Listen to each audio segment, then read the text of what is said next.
My child, stop. Do not scroll past this. If you ignore what I am about to say, you may miss the very answer you have been asking for in the quiet of your heart. My child, this is not just another message. This is me reaching for you. You have been distracted, discouraged, and distant, and still I am calling your name. I see the way you smile on the outside while something inside you is unsettled. I know how close you have come to walking away from the very relationship that would steady your soul. Listen carefully. Stay with me until the end. Do not treat this lightly. What I am about to reveal will confront you, comfort you, and call you closer. And how you respond to this moment will shape more than you realize. My child, slow down with me for a moment. I know how quickly your mind moves. I know how your hands are used to scrolling, shifting, moving on to the next thing before the last one settles.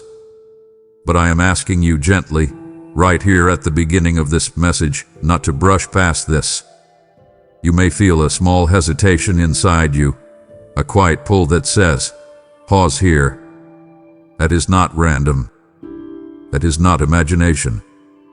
That is me drawing your attention because I have been waiting for a moment when your heart would soften just enough to listen. You might think you simply clicked on something, that this is another video, another voice among many, but I have been guiding your steps in ways you never noticed. I saw the weight you carried today. I watched the thoughts that circled in your mind before you arrived here.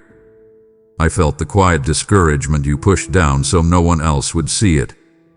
And because I love you, I am not willing to let you walk past this moment as if it were ordinary. You have asked me for signs before. You have whispered in your own way, are you there? Do you see me? Do you still care about what is happening in my life?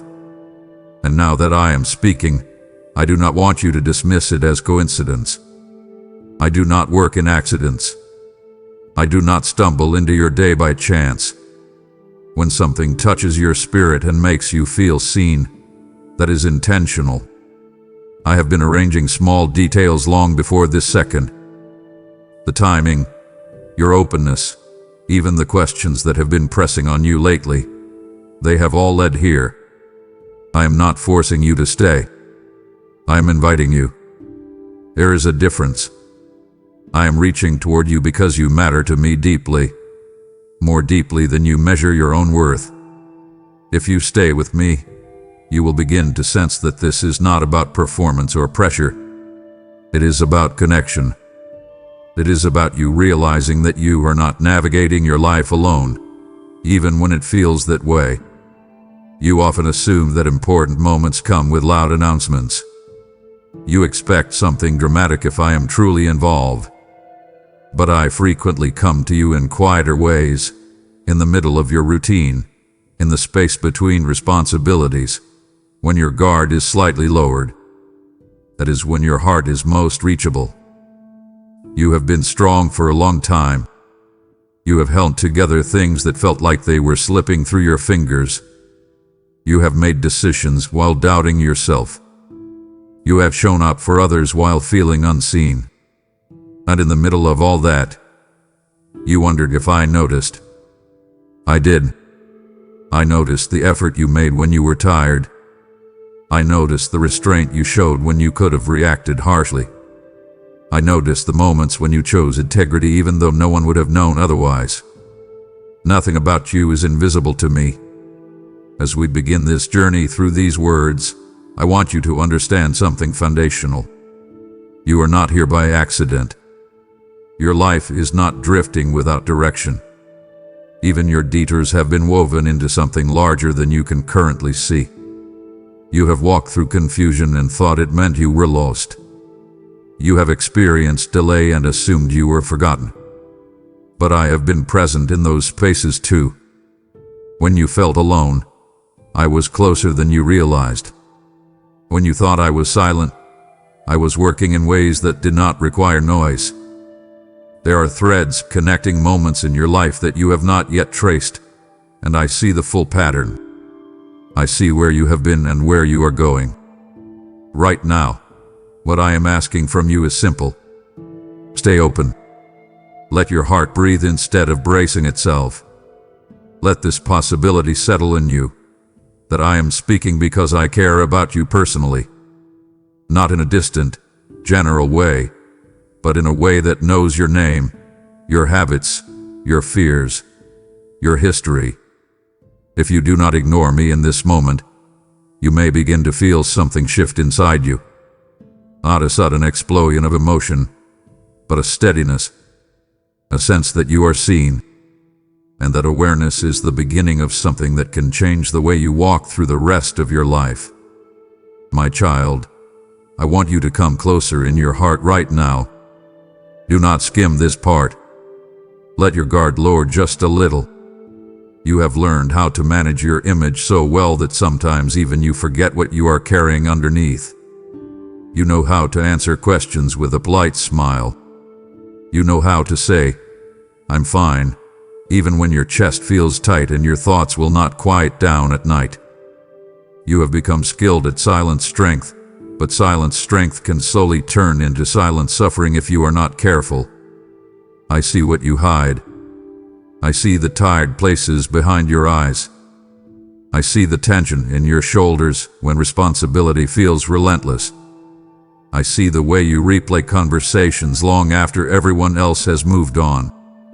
You may think that because you do not speak these things aloud, they remain unnoticed. They do not. I have been watching with tenderness, not with criticism. You carry pressure in layers. There is the outer layer where you handle work, family, expectations. Beneath that is the deeper layer where you question whether you are doing enough, being enough, becoming enough. And beneath that, in the most hidden part of you, there is a quiet fear that maybe you are falling short in ways no one has yet discovered. That fear does not scare me. It does not repel me. It draws me toward you. I want you to stop for a moment and breathe slowly. Feel the air enter your lungs. Notice how your body softens when you exhale. You are not required to perform for me. You are not required to impress me with spiritual strength or moral perfection. I already know the full picture. I know your doubts. I know the memories that still sting. I know the regret that occasionally whispers that you should have done better. And still, I stay. Listen carefully. There is a difference between hiding from people and hiding from me. You may successfully conceal your weakness from others, but you cannot conceal your heart from me. Yet I do not expose you to shame you. I reveal you to heal you. That is the difference. I am not standing over you with accusation. I am kneeling beside you with understanding. You think you must carry your private burdens alone because you do not want to appear fragile. But fragility does not repel my love. It invites my presence. Let me say something plainly. You are allowed to be human. You are allowed to feel overwhelmed. You are allowed to admit that you are tired. I am not disappointed by your need. I designed you with need so that you would lean toward me. Come out from behind the mask, even if only in your own heart right now. You do not need to announce your struggle publicly. You simply need to stop pretending with me. Tell me what exhausts you. Admit where you feel insecure. Bring me the resentment you have tried to bury. Bring me the comparison that steals your joy. Do not filter your words. Speak honestly. I can handle honesty. I would rather hear your raw frustration than your polished silence. There is relief waiting for you when you stop hiding. Not dramatic relief, not instant perfection, but steady release. When you let me see you fully, you begin to experience what it feels like to be fully known and still fully loved. That is not something the world offers easily.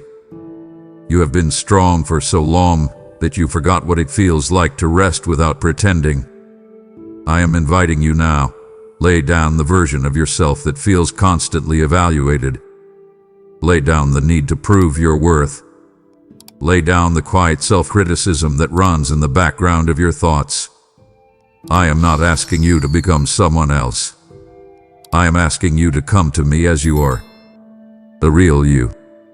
The tired you. The hopeful you. The confused you.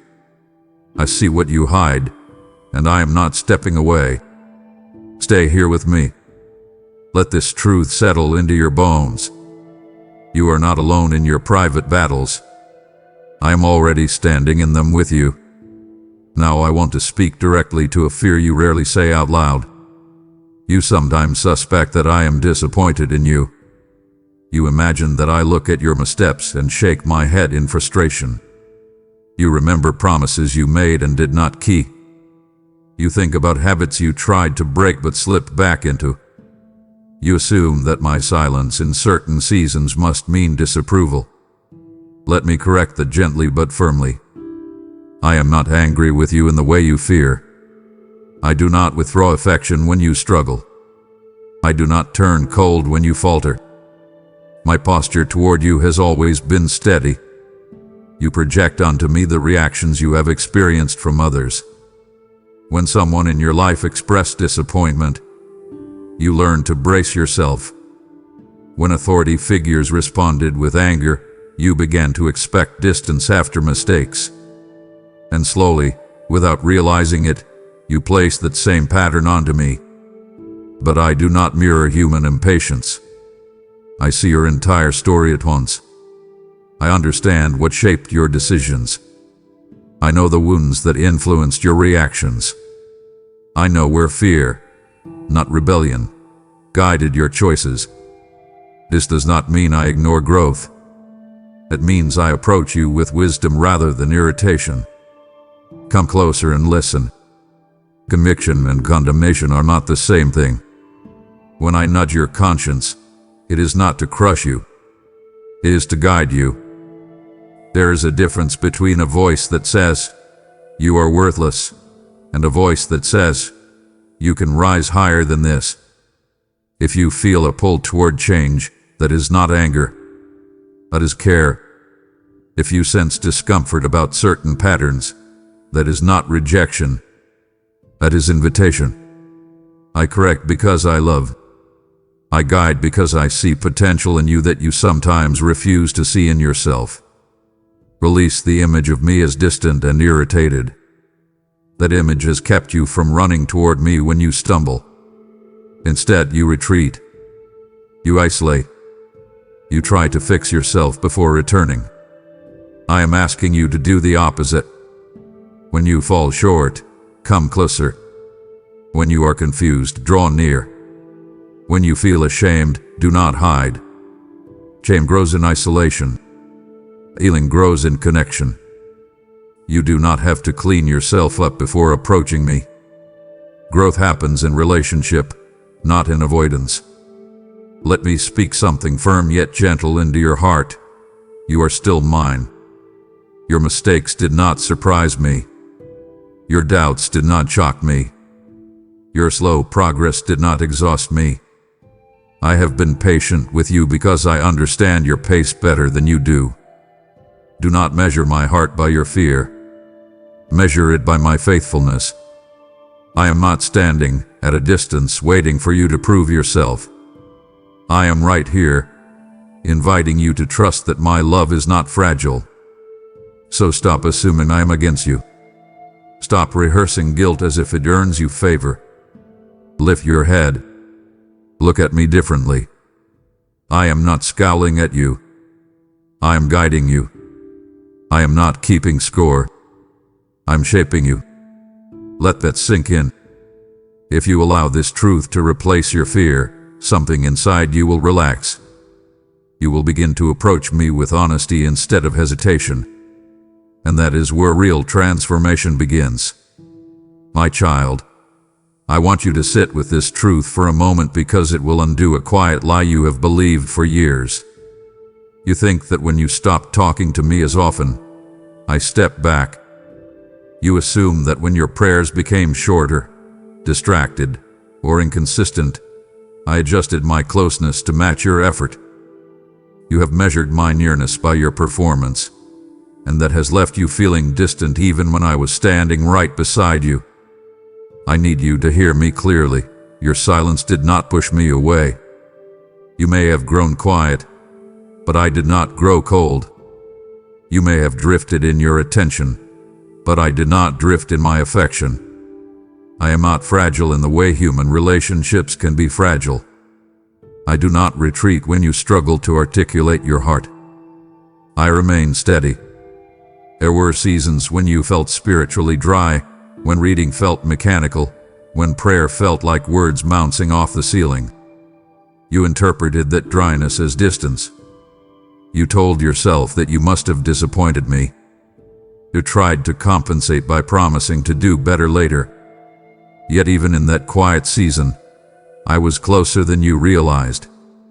I was not offended by your fatigue. I was not keeping a ledger of how many days you missed speaking to me. I understood the weight you were carrying. I saw how your mind was crowded with responsibility and worry. I recognized that your silence was not rebellion but exhaustion. When you were too tired to form sentences, I heard the language of your sighs. When you could not find the right words, I read your thoughts before you finished thinking them. Let me speak something gently but firmly into your heart.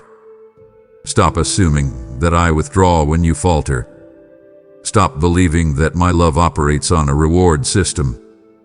You have lived in environments where affection had conditions, where approval depended on consistency, where distance followed disappointment.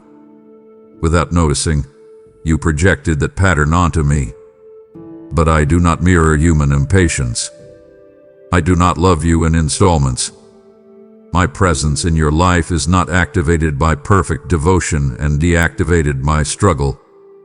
Even when you wandered mentally, even when you felt numb, even when you questioned whether you felt anything at all, I remained near. I was shaping you in quiet ways, strengthening you beneath the surface. Growth does not always feel dramatic. Sometimes it feels like survival. Sometimes it feels like putting one foot in front of the other while hoping something makes sense eventually. Come closer now. Do not stay guarded while you listen. I want you to release the guilt you attach to your quiet seasons. Those seasons did not disqualify you. They did not displease me in the way you feared. They revealed your humanity. And your humanity is not something I reject. It is something I step into. When you were silent, I was not tallying your absence. I was covering you with patience. When you felt distant, I was anchoring you in ways you could not measure.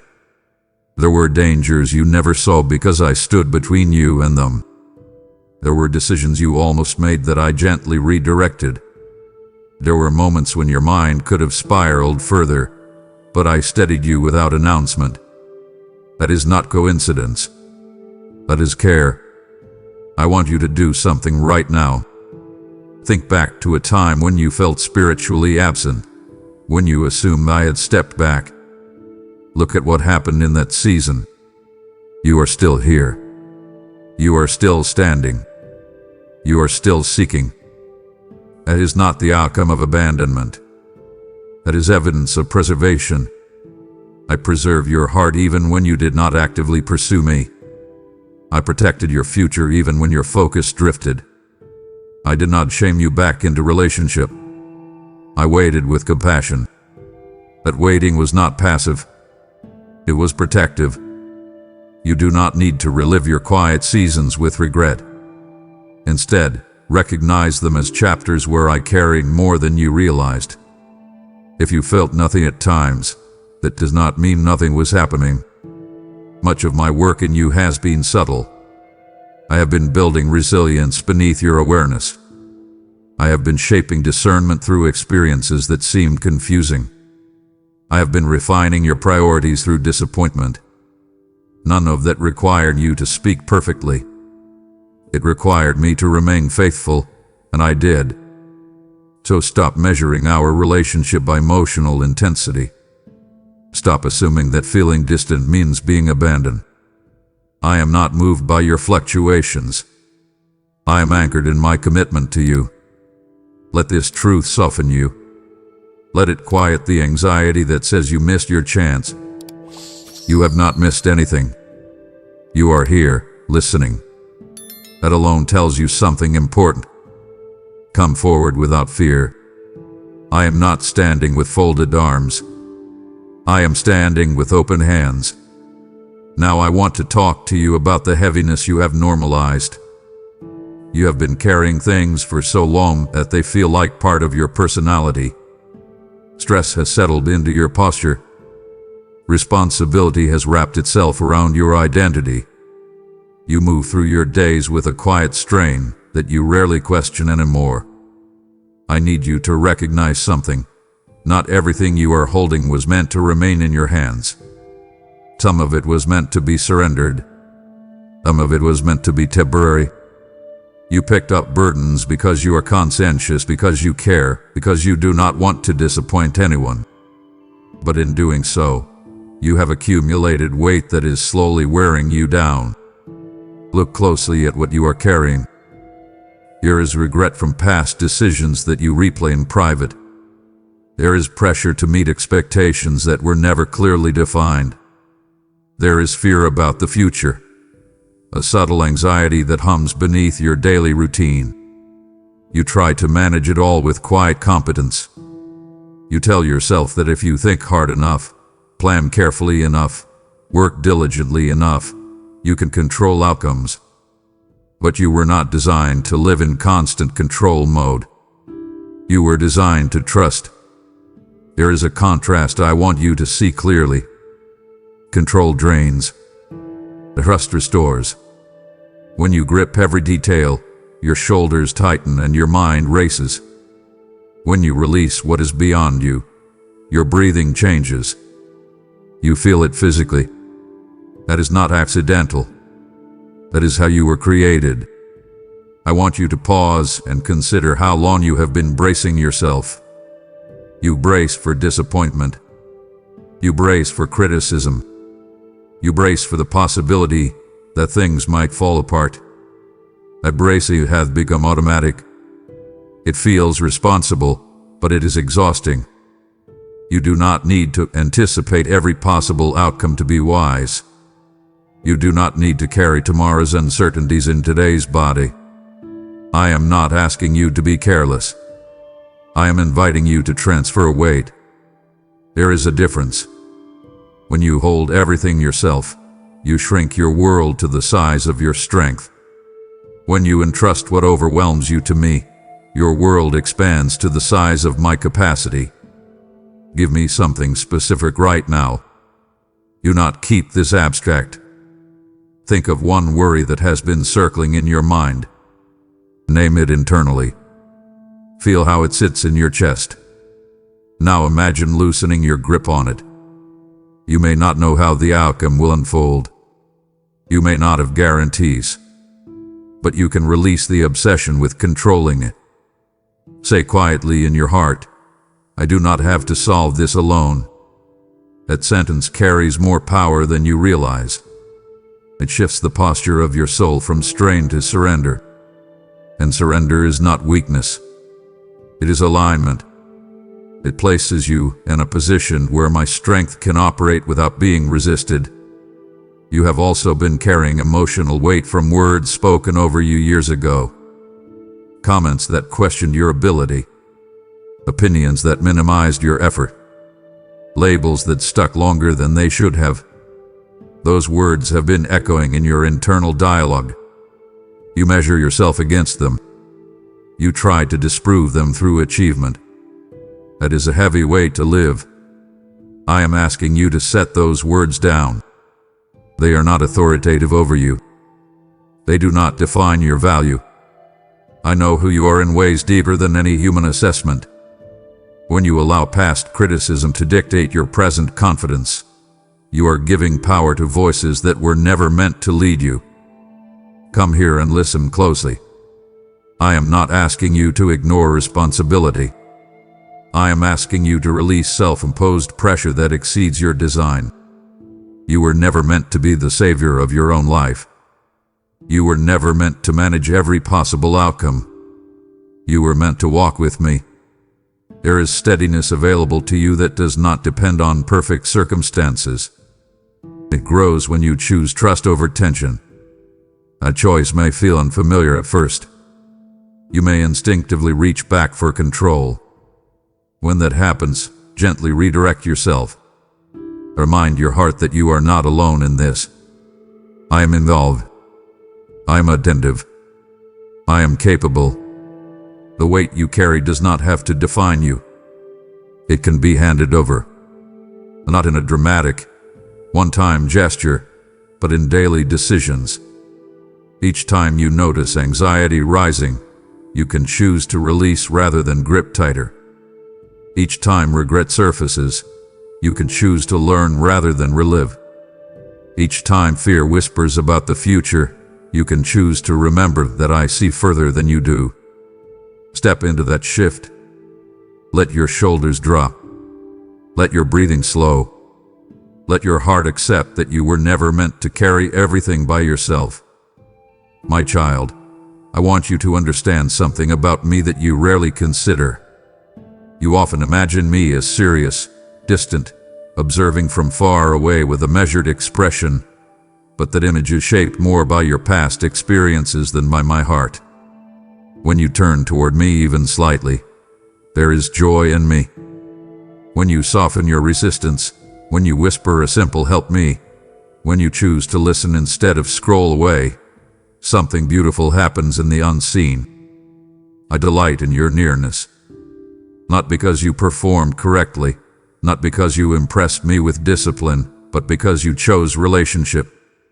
And relationship is what I have always wanted with you. You think closeness with me requires a flawless spiritual routine. You think I respond most warmly when you have everything in order. That belief has kept you at a cautious distance. You approach me carefully, as if waiting for evaluation. I am not waiting to evaluate you. I am inviting you to draw near. Come as you are. Bring your questions, your fatigue, your confusion. Do not rehearse what you will say. Speak honestly. Let your words be simple. Let them be real.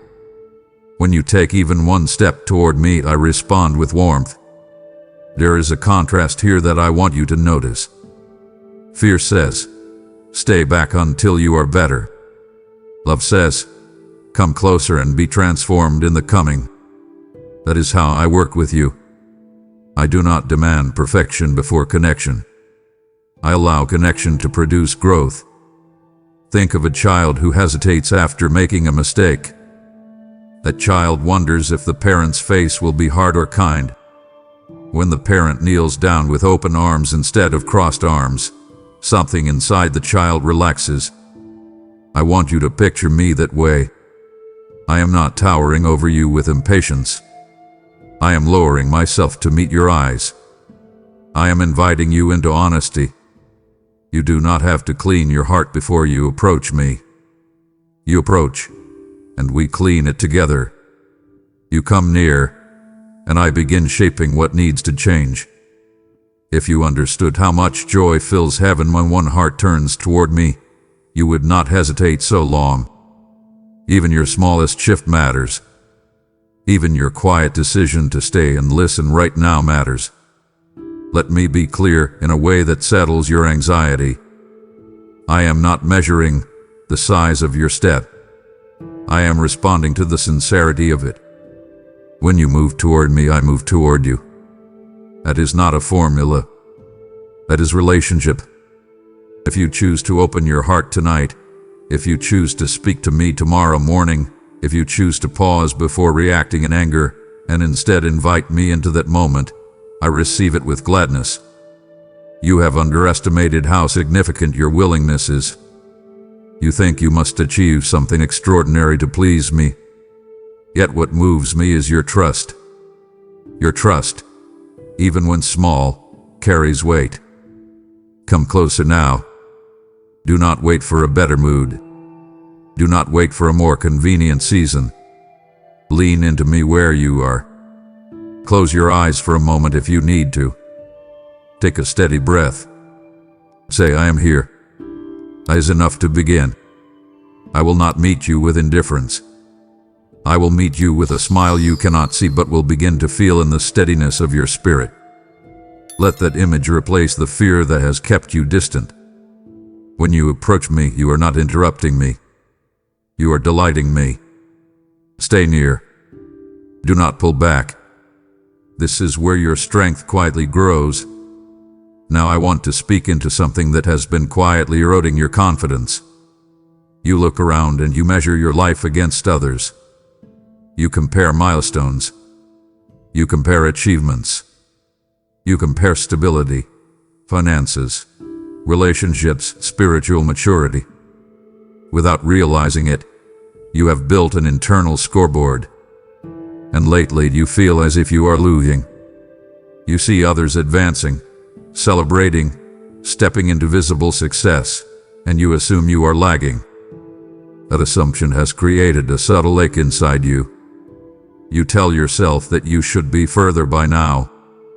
You replay decisions and wonder if one wrong turn placed you permanently behind. Let me shift your perspective gently but firmly. You are not behind. You are on a path that has been tailored for you. Comparison is a clever thief. It steals gratitude. It distorts timing. It convinces you that someone else's progress diminishes your own.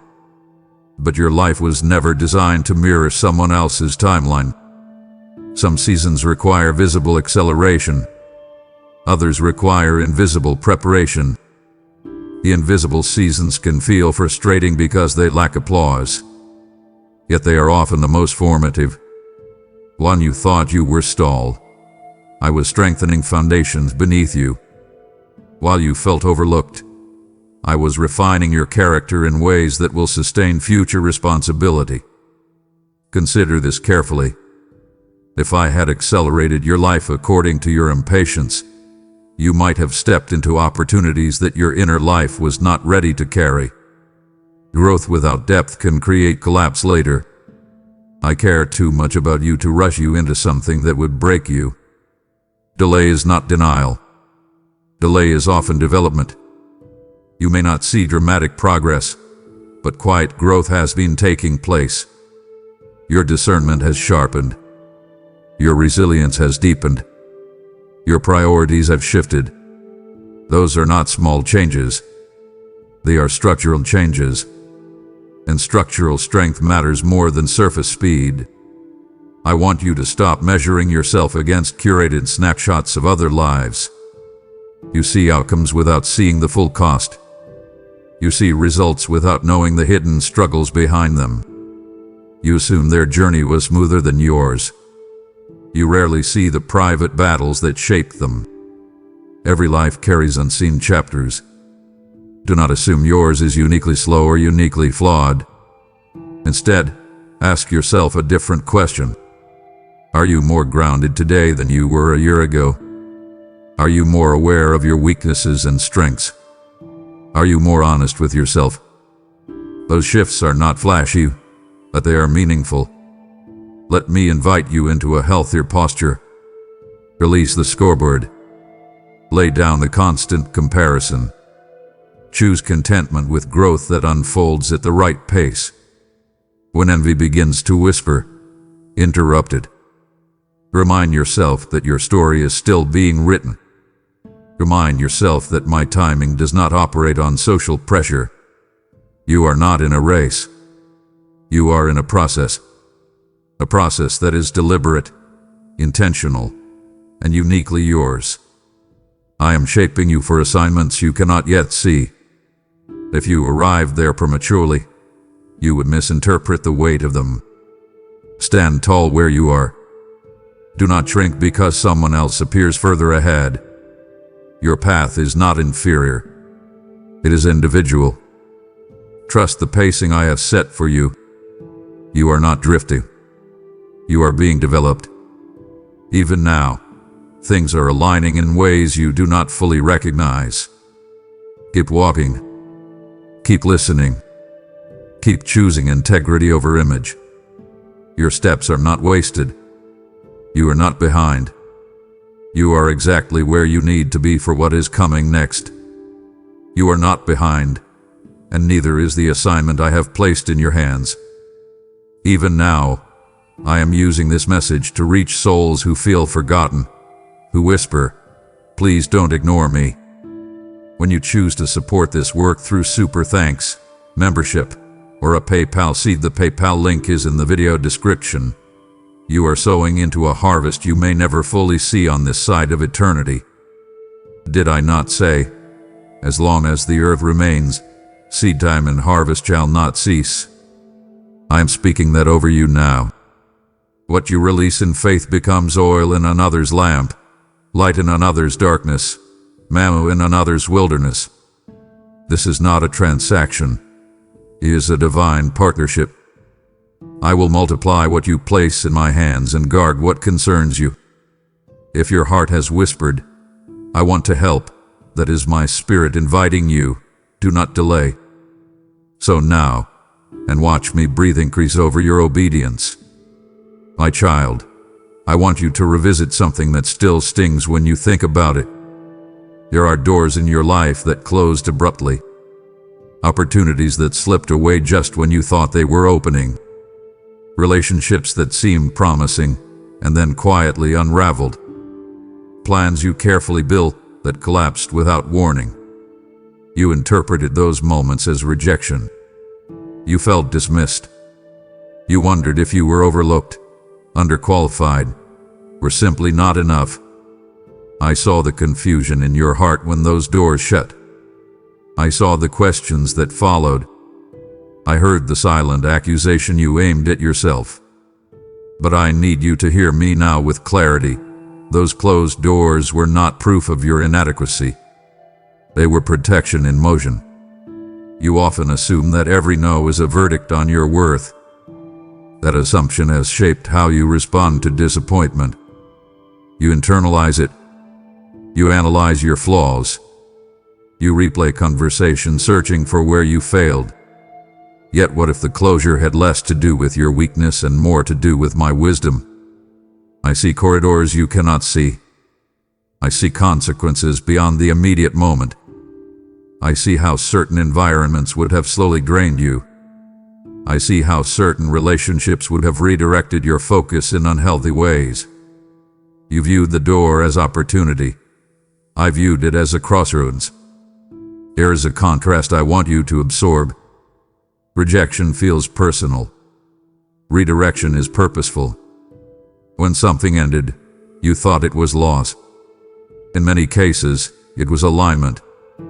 I know it did not feel gentle. Some endings were sudden. Some were sharp. Some left you embarrassed or confused. You wait for clearer explanations. You wanted closure that made sense. Instead, you received silence or ambiguity. That ambiguity tempted you to fill in the blanks with self-criticism.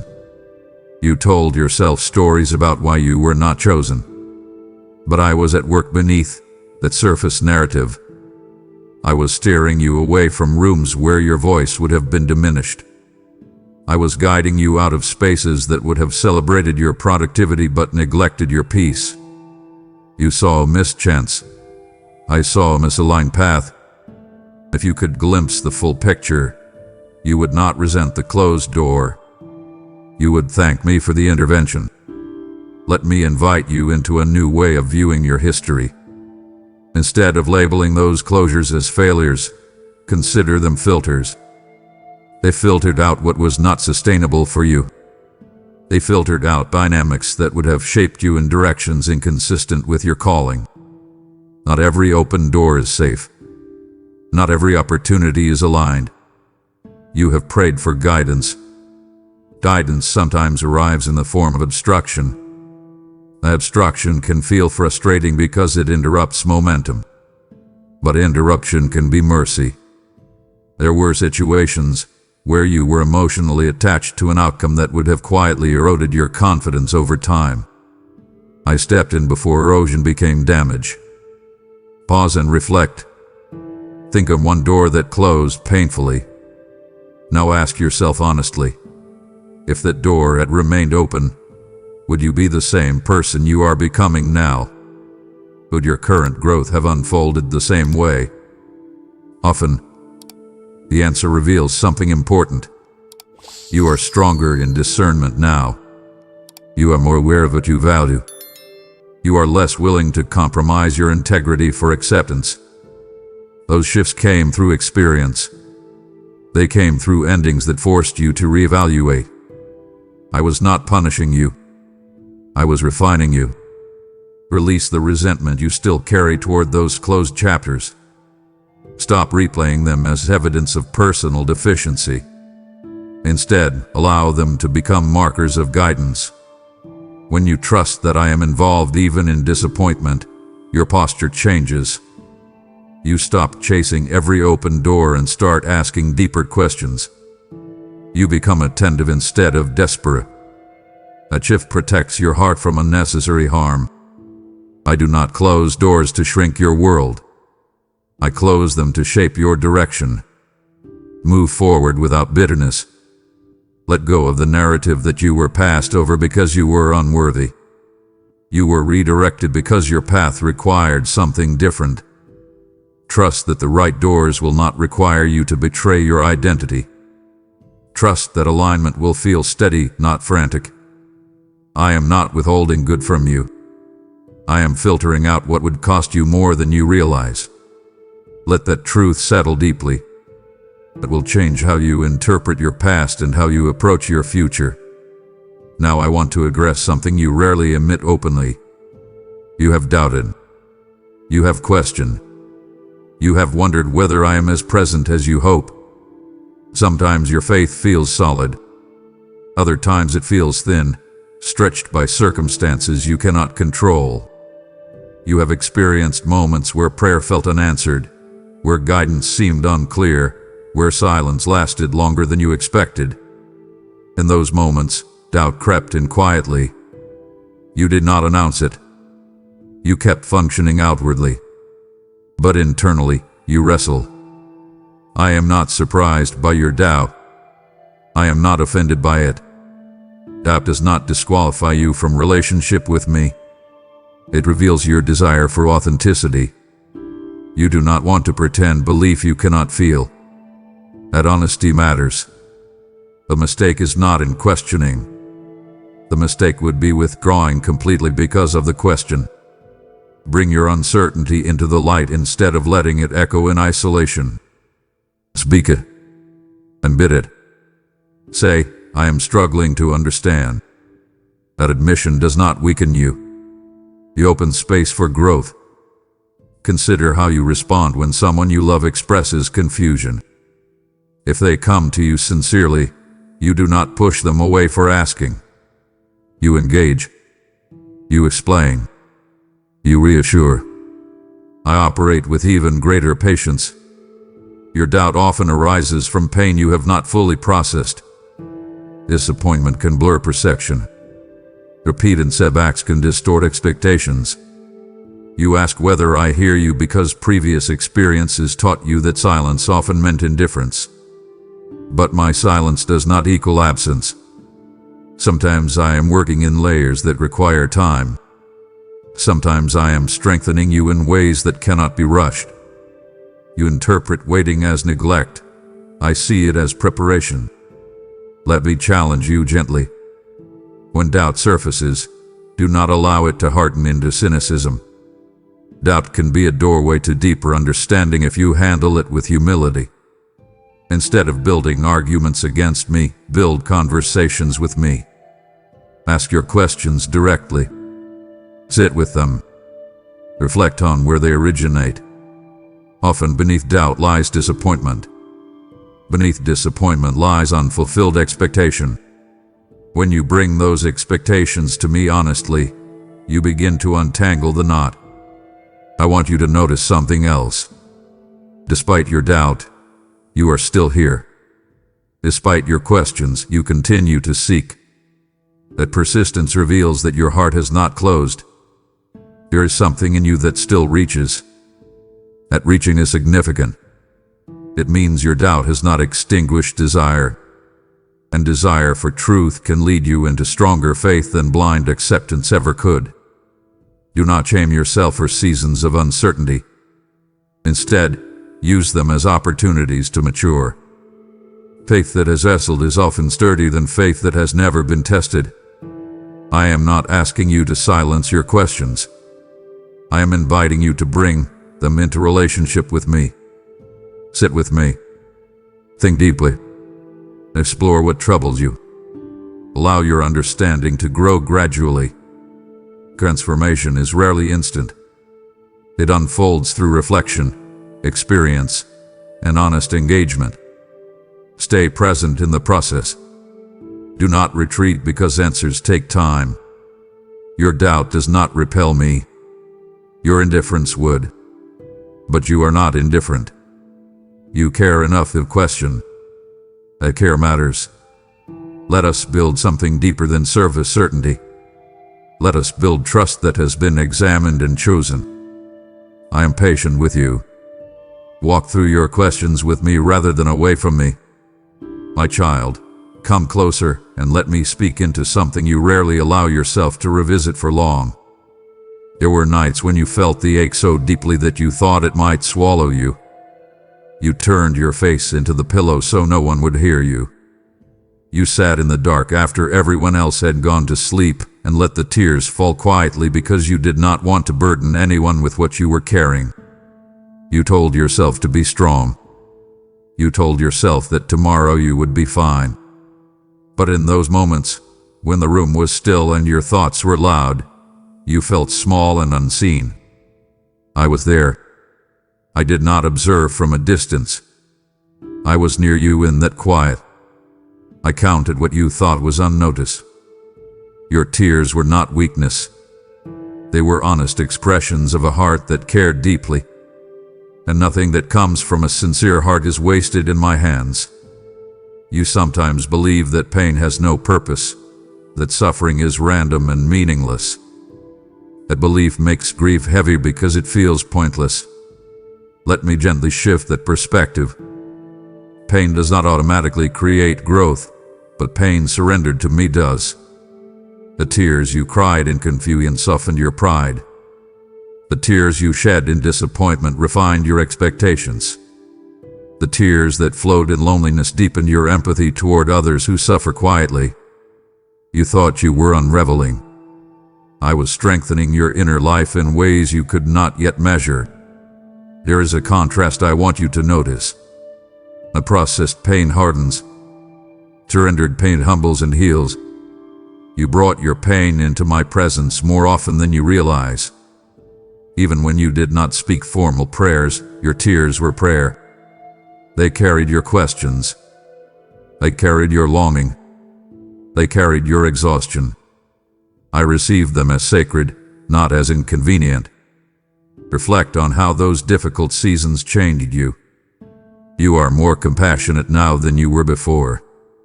You notice when someone else is withdrawn because you remember what it felt like to be overlooked. You listen more carefully because you know what it is like to want to be heard. You are slower to judge because you have wrestled with your own weaknesses. Those qualities were shaped in quiet suffering. I did not enjoy seeing you in pain, but I refused to let that pain become empty.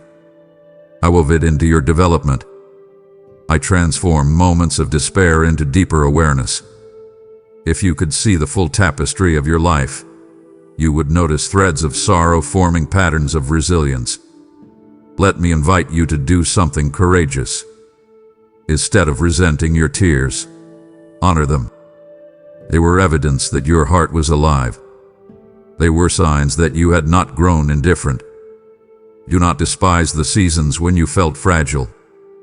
They were forming strength beneath the surface. Think back to a time when you believed you would not recover from the emotional weight you carried. You are still here. You are still breathing. You are still capable of love. That continuity is not accidental. I sustained you. I steadied you when your thoughts spiraled. I protected you from decisions that would have intensified your pain. You may not have seen my intervention clearly, but it was present. Release the narrative that you suffered for nothing. Nothing offered to me in sincerity is discarded. Your tears have shaped your character. I have refined your discernment. They have softened your heart without destroying your resolve. You may still feel tenderness when you revisit certain memories, but tenderness is not weakness. It is depth. And depth will serve you in ways surface confidence never could. When you feel emotion rising again, do not suppress it immediately. Sit with it. Bring it to me. Let me transform it. Your tears were not wasted. They were woven into the person you are becoming. Now I want to address a quiet insecurity that has been lingering beneath your recent thoughts. You have wondered whether you are still useful. You have compared your progress to others and questioned whether your moment has passed. You see people stepping into visible influence, into leadership, into opportunities that look significant, and you quietly ask yourself if you missed something. You feel ordinary in a world that celebrates extraordinary. That feeling has tempted you to shrink back, to lower your expectations, to assume that your role is small and insignificant. I need you to hear me clearly. You are still chosen. Not because you outperformed someone else. Not because you never failed. You are chosen because I formed you with intention. Chosen does not mean flawless. Chosen does not mean constantly visible. Chosen means assigned. There are aspects of your personality, your history, your perspective that are uniquely suited for specific assignments. You may not see the full scope of those assignments yet, but that does not diminish their reality. You have been prepared through experiences that seemed unrelated at the time. Conversations you had years ago are shaping how you respond to people now. Lessons you learned through hardship are equipping you to guide others quietly. There is a pattern in your life that you cannot fully trace because you are inside it. I see the pattern clearly. I see how your compassion connects with your past pain. I see how your caution balances your boldness. I see how your reflective nature allows you to discern nuance that others overlook. You have associated being chosen with public recognition. That association has distorted your sense of calling. Not every assignment requires applause. Some require faithfulness in small spaces. Some require consistency rather than spotlight. When you help someone privately, when you choose integrity over convenience, when you speak truth gently instead of reacting harshly, you are walking in alignment with your purpose. Do not dismiss those moments as trivial. They are not trivial to me. They shape the atmosphere around you more than you realize. Let me invite you to stand up internally. Stop diminishing your contribution. Stop assuming that because your path looks different, it is lesser. You are not a replacement. You are not an afterthought. You are not an option I settled for. You are intentional. I did not design you accidentally. Your temperament, your talents, even your struggles have formed a specific configuration that serves a larger story. If you were to withdraw completely, something unique would be absent from the world. That is not exaggeration. That is reality. Consider the influence you already carry. Think of the people who have been encouraged simply because you listened. Think of the stability you provide in your family or workplace. Think of the perspective you bring to conversations. These are not dramatic contributions, but they are meaningful. You have been evaluating your worth through comparison rather than alignment. Alignment matters more. When you align with who I created you to be, you experience clarity. When you chase someone else's design, you experience restlessness. So lift your head. Accept that you are still chosen. Do not wait for external validation to confirm it. Walk in it quietly if necessary. Let your confidence grow from understanding rather than applause. I am not finished assigning purpose to you. There are still opportunities ahead that require the exact combination of strength and sensitivity that you carry. Do not disqualify yourself prematurely. Stay available. Stay attentive. Stay willing. Your usefulness has not expired. Your story is still unfolding. My child, I want you to stop right here and examine a quiet belief you have been carrying for years. You keep thinking that one day you will finally become the version of yourself that is ready for me. You imagine a future where your habits are cleaner, your thoughts are calmer, your discipline is stronger, your faith is more consistent. You tell yourself that when you finally reach that improved state, then you will come close without hesitation. Until then, you hover at a distance. You interact with me carefully, respectfully, but not fully. You assume I am waiting at the finish line of your self-improvement journey, arms crossed, evaluating your progress. That image is raw. I am not waiting for a better version of you. I am inviting the real you now. You think transformation must happen before intimacy. I know intimacy is what produces transformation. There is a contrast here that you need to internalize deeply. Self-repair isolates. Surrender connects. When you isolate yourself to fix your flaws alone, you grow more aware of them but not necessarily freer from them. When you bring those flaws into my presence, something shifts. You are shaped in relationship, not in self-rejection. I do not need you polished before you approach me. I need you honest. I do not require you to resolve every weakness before you step closer. I require your willingness to let me work within you. That is different from striving. Striving exhausts. Trust reshapes. Consider how often you have delayed coming to me because you felt spiritually inconsistent. You missed a few days of prayer and assumed you had lost momentum. You reacted poorly in a moment of stress and thought you needed time to regain composure before speaking to me again.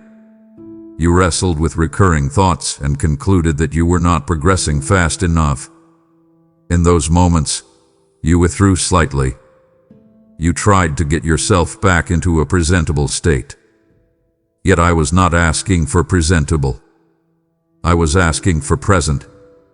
I do not withdraw from you when you stumble. You withdraw because you expect withdrawal. That expectation was learned elsewhere. It did not come from me. Let me speak directly and clearly. You will not outgrow your need for me. You will not achieve a level of maturity that makes connection optional. Growth with me is ongoing. If you wait until you feel complete before approaching me, you will wait your entire life. Come with your unfinished edges. Come with your contradictions. Come with your unresolved questions. I am not intimidated by your complexity. I designed you with layers. What I want is access. Give me access to your thoughts before they harden into patterns. Give me access to your habits before they define your identity. Give me access to your desires before they become distractions. Stop rehearsing self-criticism as a preparation ritual. It does not impress me. It does not accelerate change. It only reinforces shame. Instead, practice presence.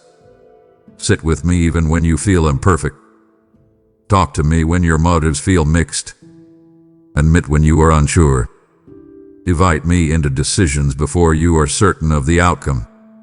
That is relationship. That is growth in motion. I am not standing back, waiting for you to qualify. I stepped toward you long ago. My movement was not conditional. It was decisive. Right now, release the pressure to become a flawless believer before you become a closed one. Choose closeness. Choose honesty. Choose openness. Improvement will follow intimacy. Maturity will follow relationship. Let that sequence settle deeply into your thinking. I am not disappointed that you are still in process. I am committed to walking through the process with you. Stop postponing connection. Come as you are. Stay present. Let me shape you from the inside out. Now I want to speak into the quiet fear that sometimes surfaces when you think about what lies ahead. You have experienced enough setbacks that part of you has lowered expectations.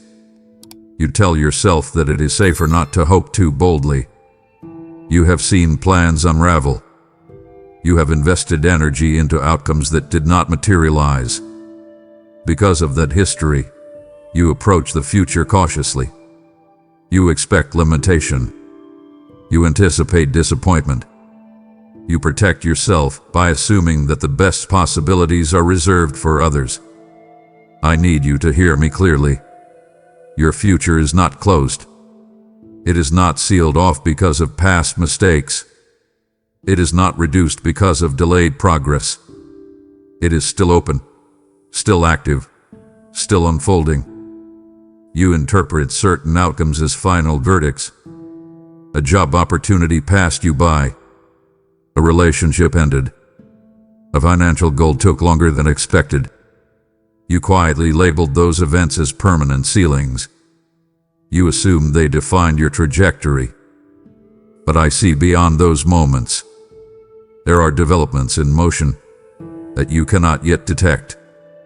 There are connections forming that you have not yet encountered. There are skills within you that are still maturing quietly. You assume the visible is the total story. It is not.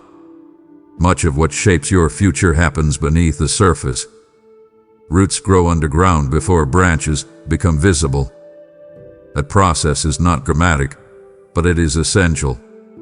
I want you to challenge your internal narrative. When you catch yourself thinking, maybe this is as far as I go, interrupt that thought. Question it. Ask yourself whether it is grounded in truth or in fatigue. Fatigue can masquerade as realism. After repeated effort, you grow tired. You call that tiredness wisdom.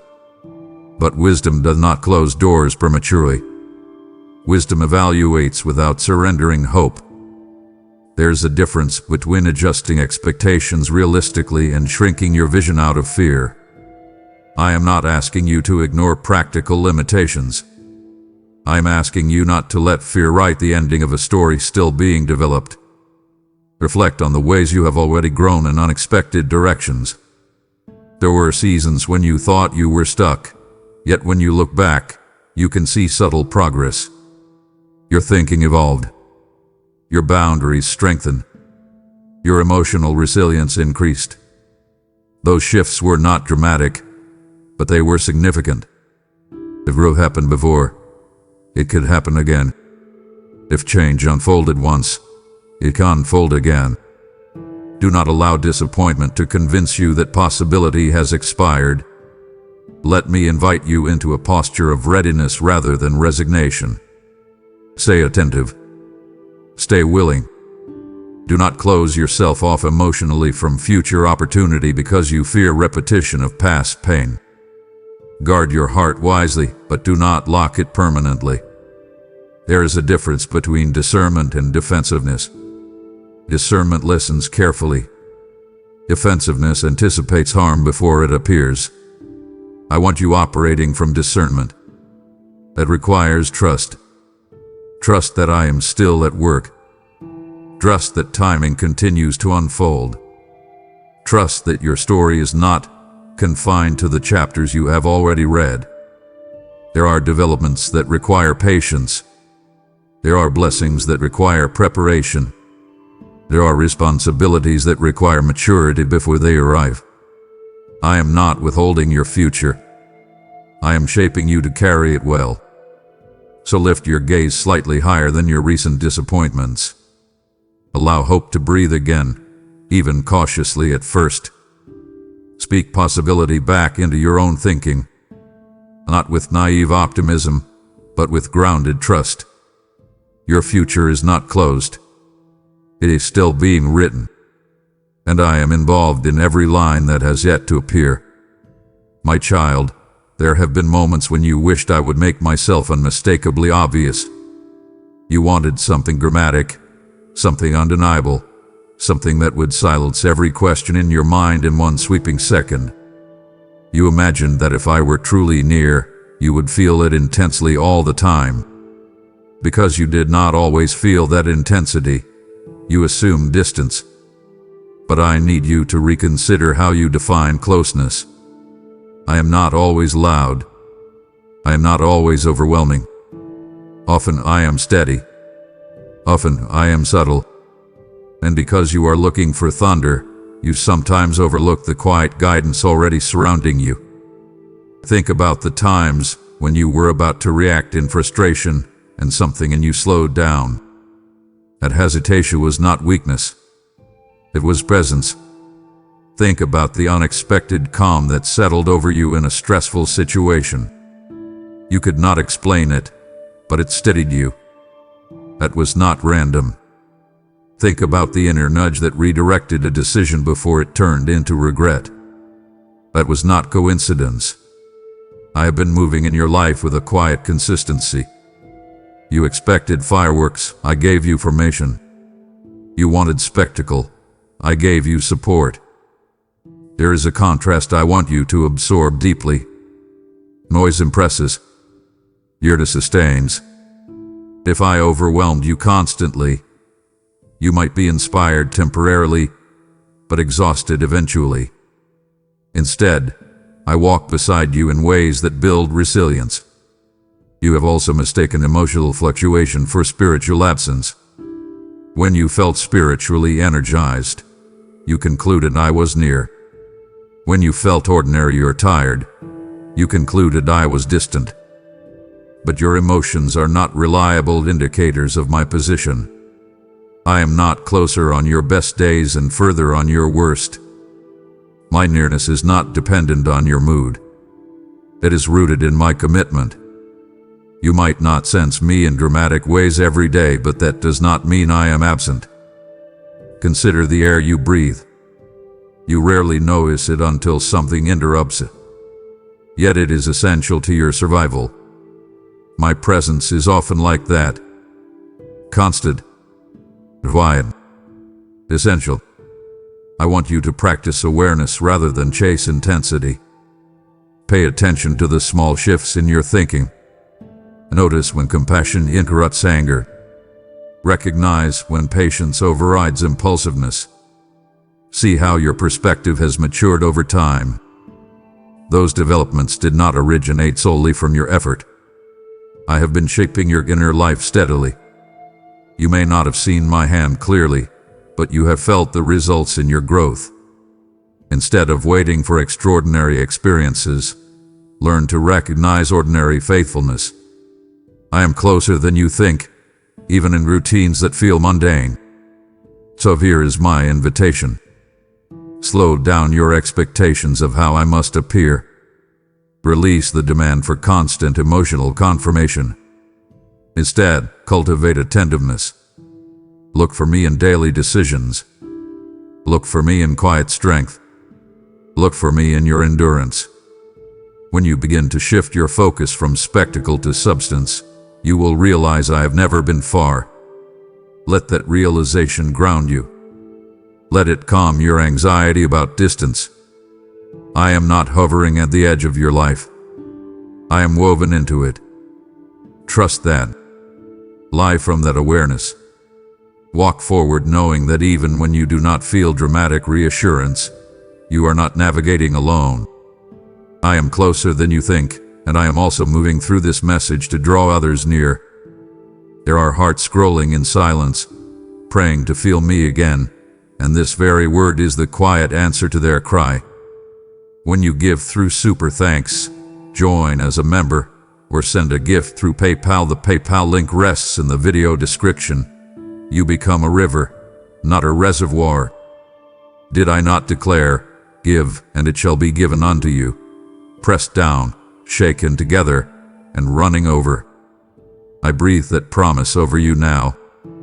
Your generosity becomes fire that keeps this lamp burning so my voice can reach the weary at midnight. This is a holy moment, not a casual suggestion. If you sense the nudge to act, That is me. Do not ignore it. Step forward now, and I will surround your provision with favor and sustain you as you sustain my work. Now I want to address something that has quietly shaped your identity. You have tied your worth to productivity. You measure your value by what you accomplish, how efficiently you manage your responsibilities, how consistently you meet expectations. When you rest, a voice inside you whispers that you should be doing more. When you slow down, you feel a subtle guilt. You have learned to equate busyness with significance. That equation has drained you more than you admit. I need you to hear this clearly. You do not have to earn rest. Rest is not a reward for exhaustion. It is part of your design. Consider how often you have pushed through fatigue because you believed stopping would set you back. You told yourself that once you finished one more task, you would relax. Then another task appeared. The cycle continued. Your body signaled tiredness. Your mind signaled overload.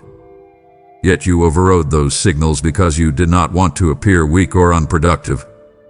You have confused endurance with constant activity. Endurance includes pacing. Without pacing, strength deteriorates. I did not create you to function endlessly without restoration.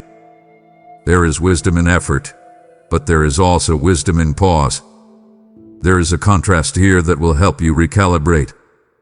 Striving chases validation. Rest receives identity. When you strive constantly, you attempt to prove your worth repeatedly. When you rest, you acknowledge that your worth is not fluctuating with output. You are valuable before you accomplish anything today. You are worthy of care before you check items off a list. If you base your identity on performance, you will never feel finished. There will always be more to do. That endless horizon of expectation will keep you in motion but not in peace. I am inviting you to practice something unfamiliar. Set boundaries around your energy. Recognize when your body needs sleep. Recognize when your mind needs silence. Recognize when your spirit needs reflection. Do not treat those needs as inconveniences. They are signals. Honor them. You may fear that slowing down will cause you to fall behind. But burnout does not create progress. It creates collapse. Sustainable growth requires rhythm, activity and stillness, work and recovery, movement and pause. That rhythm is not laziness. It is wisdom. Look at how you respond when someone you care about is exhausted. You encourage them to rest. You tell them they deserve a break. Extend that same compassion to yourself. Do not demand from yourself what you would never demand from someone you love. Resting does not diminish your commitment. It strengthens your capacity. When you allow yourself to recharge, your clarity improves. Your patience increases. Your creativity returns. Those benefits are not accidental. They are part of how you were designed. So here is what I want you to do. Examine your schedule honestly. Identify where you have overextended yourself unnecessarily. Adjust it. Create margin. Protect time for recovery. Let go of the guilt that tries to follow you into stillness. When you rest, do not rehearse unfinished tasks mentally.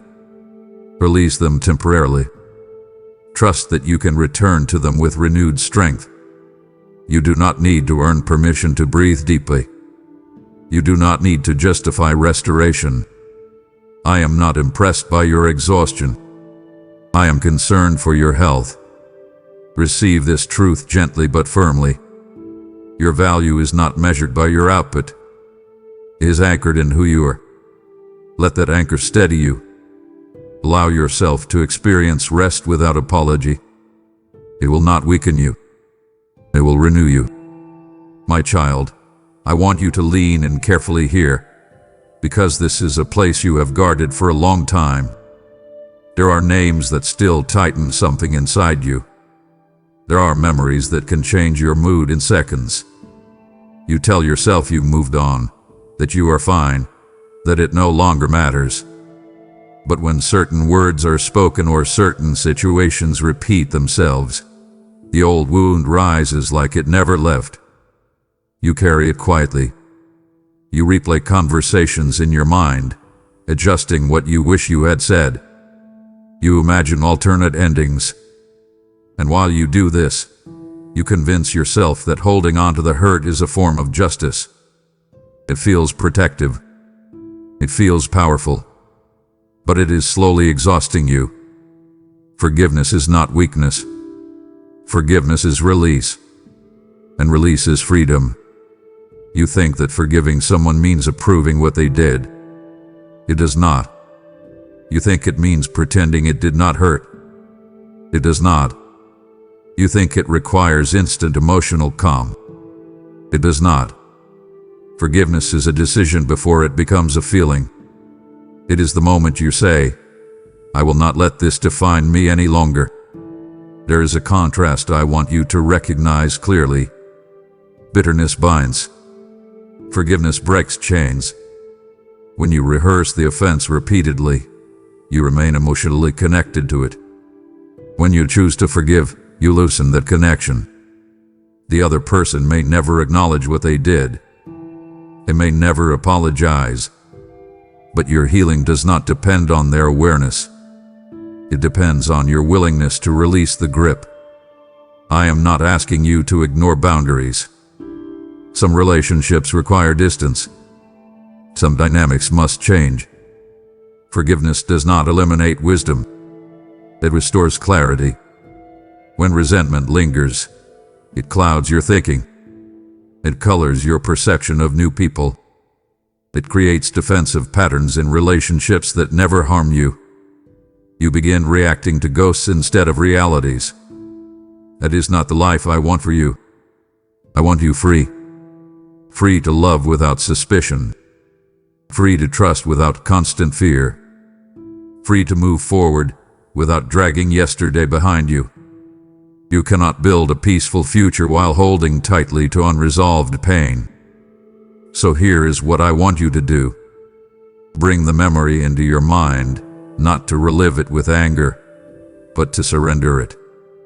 Say honestly, "This hurt me." Acknowledge it. Do not minimize it. Then say, "I release this into your hands." You may not feel immediate relief. That is normal. Forgiveness is often a process rather than a single emotional moment. Each time the memory resurfaces, choose again to release it. You are not pretending it did not happen. You are refusing to let it rule you. The choice will gradually shift something inside you. The tightness will loosen. The constant replay will quiet. You have carried this long enough. You have tried to manage it alone. And now let me carry it with you. Trust me to handle justice in ways you cannot. Trust me to restore what was unfairly taken. When you release resentment, you create space for healing. That healing may not look dramatic, but it will feel lighter. You will notice more patience in your responses. You will notice less tension in your thoughts. You will begin to breathe easier around topics that once triggered you. That is freedom unfolding. Do not delay this. Do not say you will forgive when they change. Forgive now for your own peace. Forgive because you deserve to live unchained. I am not minimizing your pain. I am offering you release. Choose it. Step into it. Let forgiveness begin its quiet work inside you. My child, there is something you quietly believe that has limited you more than you realize. You think fresh starts belong to younger years. You assume that certain doors only open once. You look at your past decisions and feel as if they permanently defined your direction. Because of that belief, you hesitate to dream again. You hesitate to try again. You hesitate to believe that change is still possible. I need you to hear this clearly. You are allowed to start again. Your age does not disqualify you. Your past does not imprison you. Your previous attempts do not cancel future possibility. You have experienced failure in ways that felt deeply personal. Some plans collapsed publicly. Some mistakes were visible. Some regrets still surface unexpectedly. When that happens, you shrink slightly. You lower your expectations of yourself. You think it is safer to settle into what is familiar rather than risk disappointment again. But safety without growth becomes stagnation, and stagnation slowly steals joy. Here is a contrast I want you to consider. Fear preserves comfort. Courage creates expansion. Starting again requires courage, not perfection. You do not need a flawless history to pursue a new direction. You need willingness. Look at your life honestly. You have already reinvented yourself in smaller ways. You adapted to circumstances you did not choose. You learned new skills when old ones no longer served you. You adjusted to seasons you never anticipated. That adaptability proves something important. You are not fixed. You are capable of change. The narrative that says this is just who I am is often rooted in fatigue rather than truth. Yes, your personality has certain tendencies. Yes, your experiences shape you. But you are not locked into one version of yourself forever. I want you to examine the areas where you have quietly given up. Is there a dream you shelved because it seemed impractical? Is there a conversation you avoided because you assumed the outcome would not change? Is there a habit you stopped trying to improve because previous attempts failed? Bring those areas into awareness. Do not judge yourself harshly. Simply acknowledge them. Then ask, what would it look like to try again with wisdom? Starting again does not mean repeating old mistakes. It means approaching the opportunity with greater insight. You are not defined by your worst moment. You are not permanently labeled by a previous chapter. Growth is not reserved for the young or the unscarred. In many ways, your experience makes you better equipped now than you were before. You understand consequences more clearly. You recognize your patterns more honestly. Awareness gives you an advantage. Use it. Do not let regret masquerade as realism. Realism acknowledges the past. It does not surrender the future. So here is my invitation. Take one small step toward something you thought was closed. It does not need to be dramatic. It can be a conversation, a course, a habit shift, a creative idea revisited. Do not wait for complete confidence. Confidence often grows after action, not before it.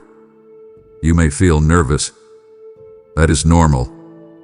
Courage and fear often coexist. Move anyway. You are allowed to begin again. I am not holding your past against you. I am looking at your potential with clarity. Lift your head. Let go of the belief that you are too late. You are still breathing. You are still capable. You are still learning. That means the story is still unfolding. Starting again is not a sign that you failed. It is a sign that you refuse to stay stuck. And I am with you in that movement forward. My child, there are prayers you whispered years ago that you barely remember now.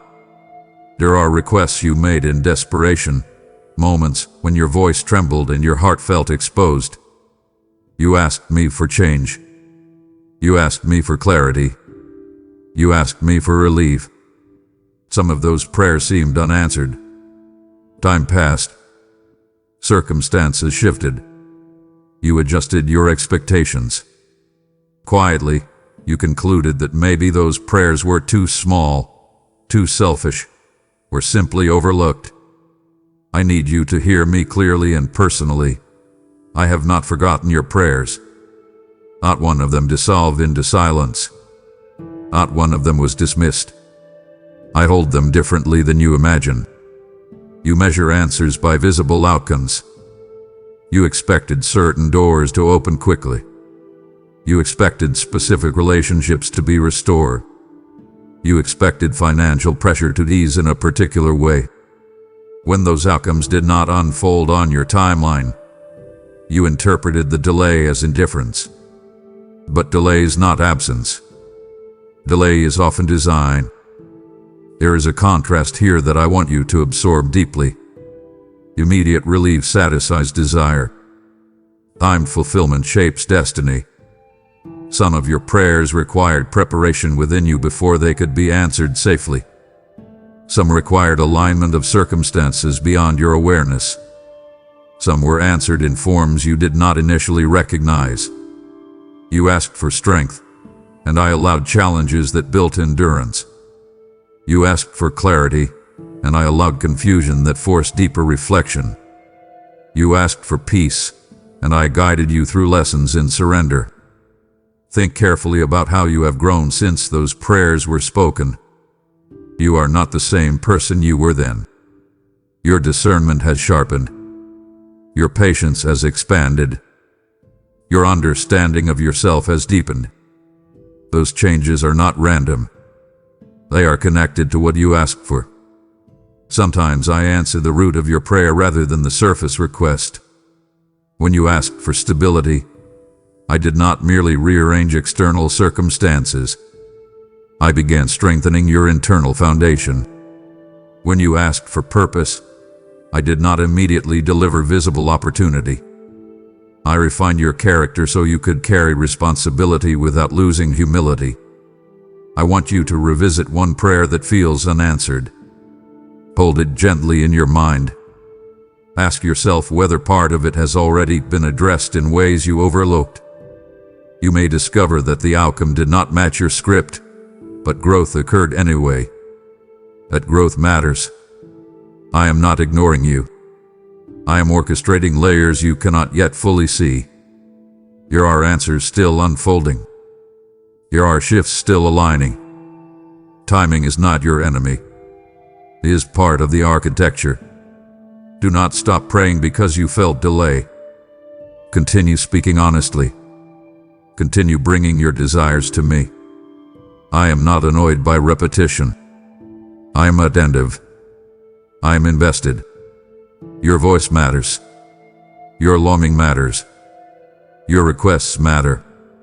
When you pray, you are not sending words into emptiness. You are engaging in relationship. That relationship does not dissolve when answers take time, and deepens.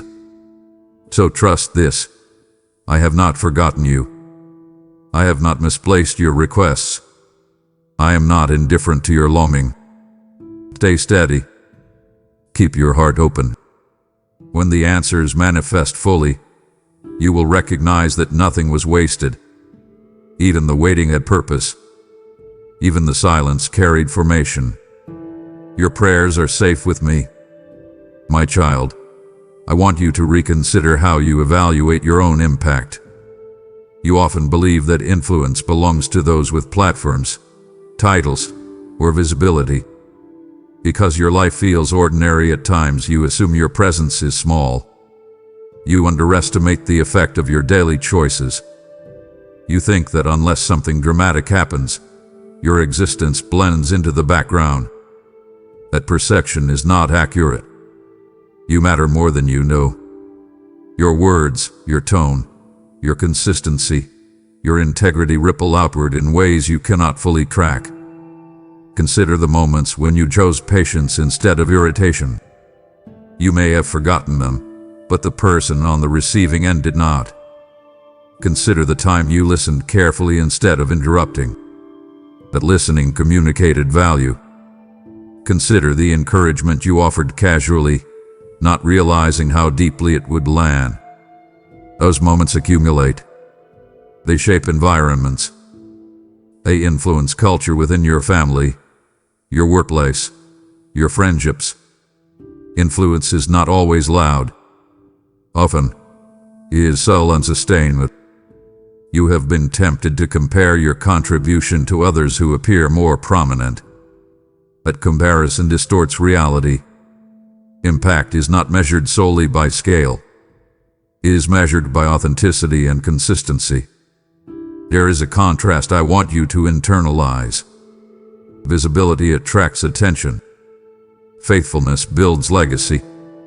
You may not always receive recognition for your steady character, but steady character shapes lives quietly. Your children, your colleagues, your friends observe more than they say. They notice how you respond under stress. They notice whether your actions align with your values. That alignment influences them. I want you to stop dismissing your significance. Stop minimizing your presence in rooms. Stop assuming that your voice is optional. When you speak thoughtfully, you add perspective. When you act with integrity, you create stability. When you remain calm during chaos, you offer reassurance. Those qualities are not accidental. They are part of your design. You may not see immediate results, but seeds do not reveal themselves instantly. They grow beneath the surface before they emerge visibly. Reflect on how someone else's small act once impacted you. Perhaps a teacher's brief encouragement stayed with you for years. Perhaps a friend's quiet loyalty carried you through a difficult season. Those individuals may not have known the magnitude of their influence, yet it shaped you. In the same way your consistency shapes others, you are woven into stories you cannot fully see. So here is my invitation. Walk into your day with awareness that your presence matters. Do not shrink. Do not silence yourself unnecessarily. Speak kindly. Act with integrity. Offer encouragement. These actions are not insignificant. They are seeds. And seeds, when planted consistently, create harvest over time. You matter not because of applause, but because of alignment with who you are created to be.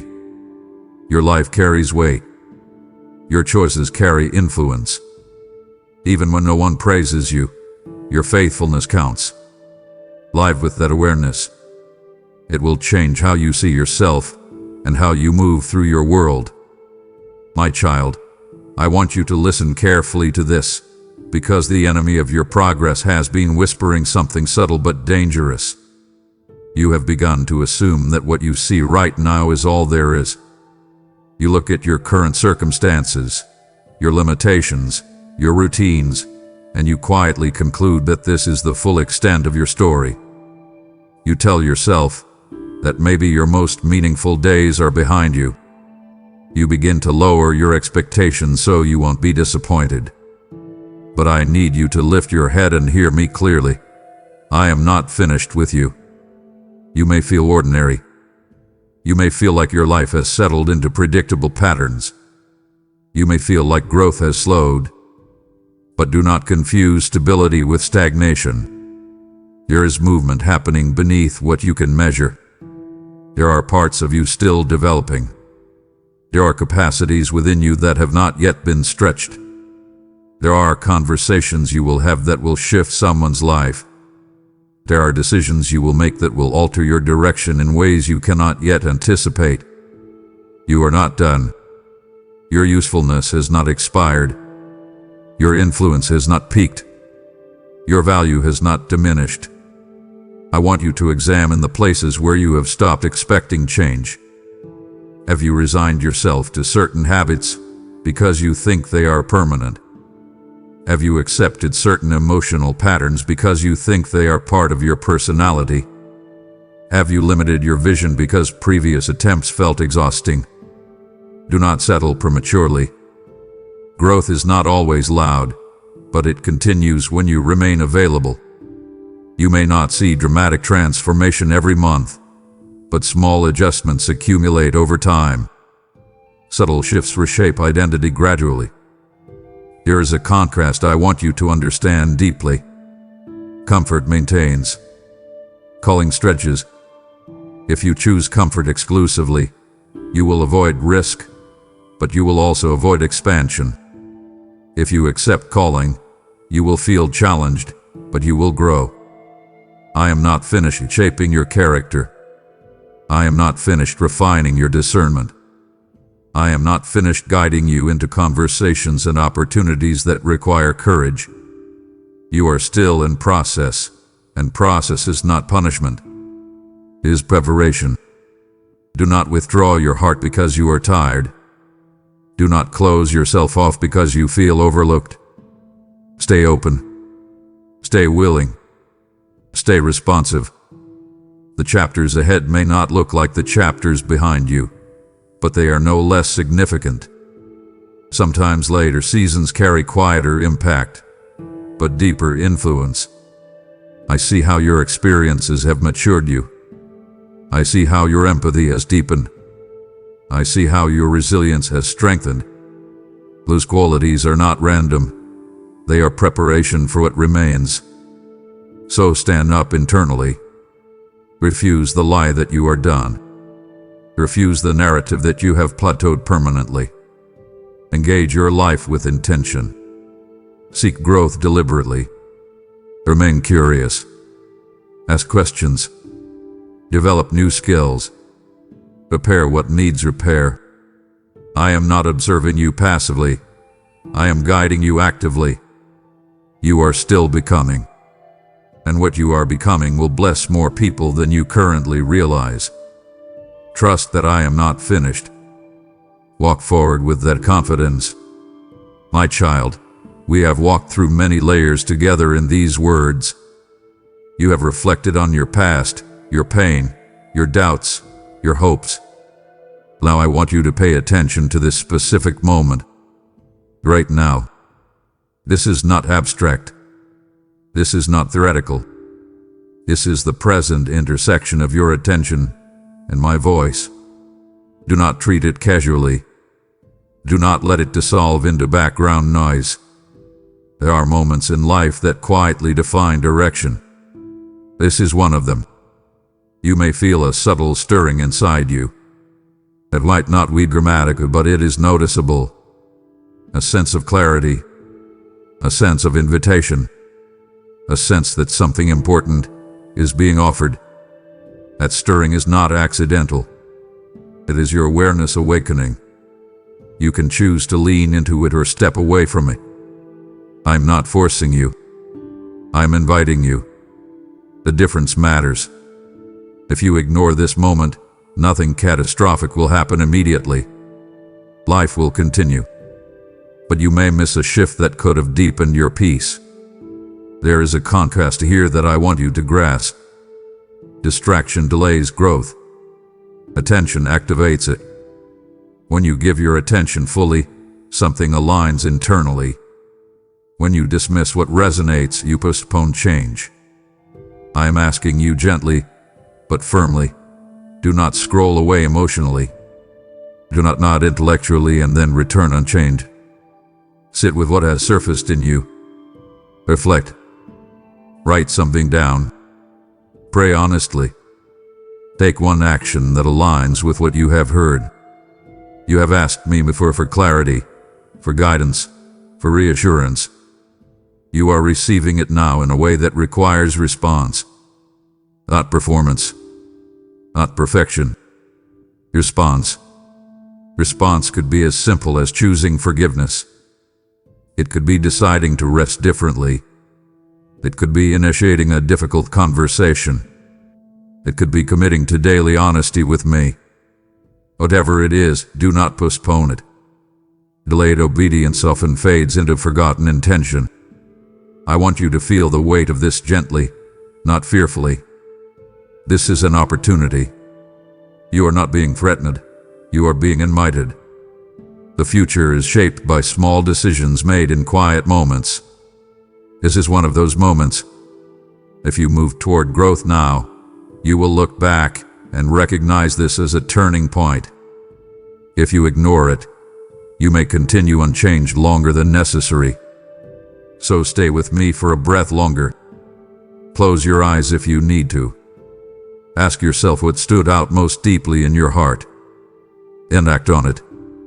Do not wait for a more convenient time. Do not wait for stronger emotion. Act while the clarity is fresh. I am here with you. I am guiding you. And this moment matters more than you realize. My child, we have reached a tender place now, and I want you to stay with me carefully. You have listened. You have reflected. You have allowed truths to surface that you often keep buried under routine and responsibility. Now I am inviting you into something deeply personal. I want you to come closer, not in theory, not in vague intention, but in decision. I want you to step toward me in a way that changes how you move forward from this moment. Because when you draw near to me intentionally, something inside you begins to realign. And I need you to understand this with clarity. When you come closer, I do not respond with scrutiny. I respond with warmth. I respond with delight. I respond with a smile that you may not see with your eyes but will begin to sense in the quiet confidence that settles in your spirit. You have often imagined that approaching me requires a checklist. You thought you needed better habits, clear thoughts, more discipline, stronger faith. You delayed closeness because you believed you were not ready. But readiness is not about perfection. Readiness is about willingness. Right now, you are willing. You have stayed. You have listened. You have allowed these words to reach into places you rarely expose. That willingness moves me. Not because I demand it, but because I cherish it. Relationship is not built on flawless performance. It is built on shared presence. When you sit with me, when you speak honestly, when you admit your need instead of hiding it, that is intimacy. That is connection. That is what I have always desired with you. There is a contrast I want you to notice deeply. Distance breeds doubt. Closeness builds clarity. When you remain at a distance, your fears grow louder. Your insecurities echo unchecked. Your past mistakes feel larger than they are. But when you draw near, something shifts. Your thoughts steady. Your perspective widens. Your identity anchors. You begin to see yourself through my eyes rather than through your failures. And when that shift happens, you walk differently. You speak differently. You respond differently. Not because you forced change, but because closeness reshaped you quietly. So here is what I am asking you to do. Do not leave this moment unchanged. Take a step. It does not need to be dramatic. It does not need to be public. It needs to be intentional. Speak to me honestly before you go to sleep tonight. Set aside a few quiet minutes tomorrow morning. Forgive someone you have been holding at a distance. Release a burden you have been carrying alone. Start again where you thought it was too late. Choose one action that aligns with what has stirred inside you. Act on it. Do not postpone it. When you act, even in a small way, you confirm that this moment mattered. You may not hear applause. You may not feel fireworks. But you will feel steadiness. You will sense a deeper grounding. That grounding is my presence woven into your awareness. When you come closer, you discover that I have been near all along. You realize that I am not reluctant to receive you. I am not measuring your flaws. I am welcoming your heart. And yes, there is joy in me when you choose relationship over resistance. There is joy when you trust instead of withdrawal. There is joy when you step forward instead of shrinking back. Stay close. Do not drift after this. Let this be the beginning of something consistent, not just emotional. Walk with me daily. Speak with me honestly. Invite me into your decisions. Allow me into your doubts. Let your life become a conversation rather than a performance. You do not need to impress me. You need to remain near. Come closer now. Not out of fear, but out of trust. Not because you are pressured, but because you are invited. I am here. I have been here. And when you choose to stay, you will begin to understand what it means to live supported, seen, and steady. You have come closer, and you can sense my smile. Now let that closeness become action. There are countless others still standing at a distance, whispering, "Please don't ignore me." And I am sending this message as an answer to them. When you support this mission through Super Thanks, by becoming a member, or by giving through PayPal, the PayPal link is in the video description, you are placing seed into fertile soil that yields eternal fruit. I have said, "Those who sow in tears shall reap in joy," and I speak that living promise over your household now. Your gift becomes oil that keeps the flame alive, bread that feeds the searching, light that pierces hidden despair. This is your divine appointment to participate in something larger than yourself. As you draw near with generosity, I will draw near with abundance, protection, and open doors no one can shut. Do not let this moment pass you by. Act now, give, join, sow, and watch my smile rest upon your obedience. And once you have responded, allow the moment to soften into quiet awareness. Generosity opens the door not only for others to hear my voice, but for you to hear it more clearly too. When your heart moves outward in faith, it also draws inward toward my presence. So let the noise around you fade for a moment, and release the urgency of everything else waiting for you today.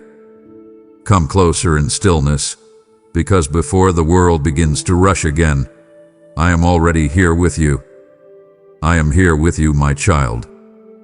Before the sun fully breaks over the horizon, and before the heavy weight of your to-do list begins to crush your spirit, I am waiting for you. I see you reaching for your phone the moment your eyes open.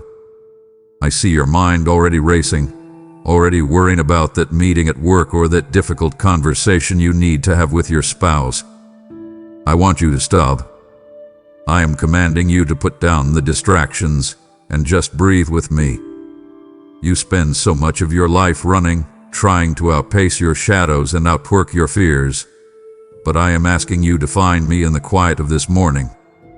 You think that by doing more, you will be more. But I tell you that your greatest power is found in the silence of my presence. Listen to the world outside your window. Hear the subtle rustle of the leaves and the distant song of the birds. I am in those details. I am whispering to you through the gentle breeze that brushes against your skin. You often complain that I am silent, but the truth is, the world is just too loud.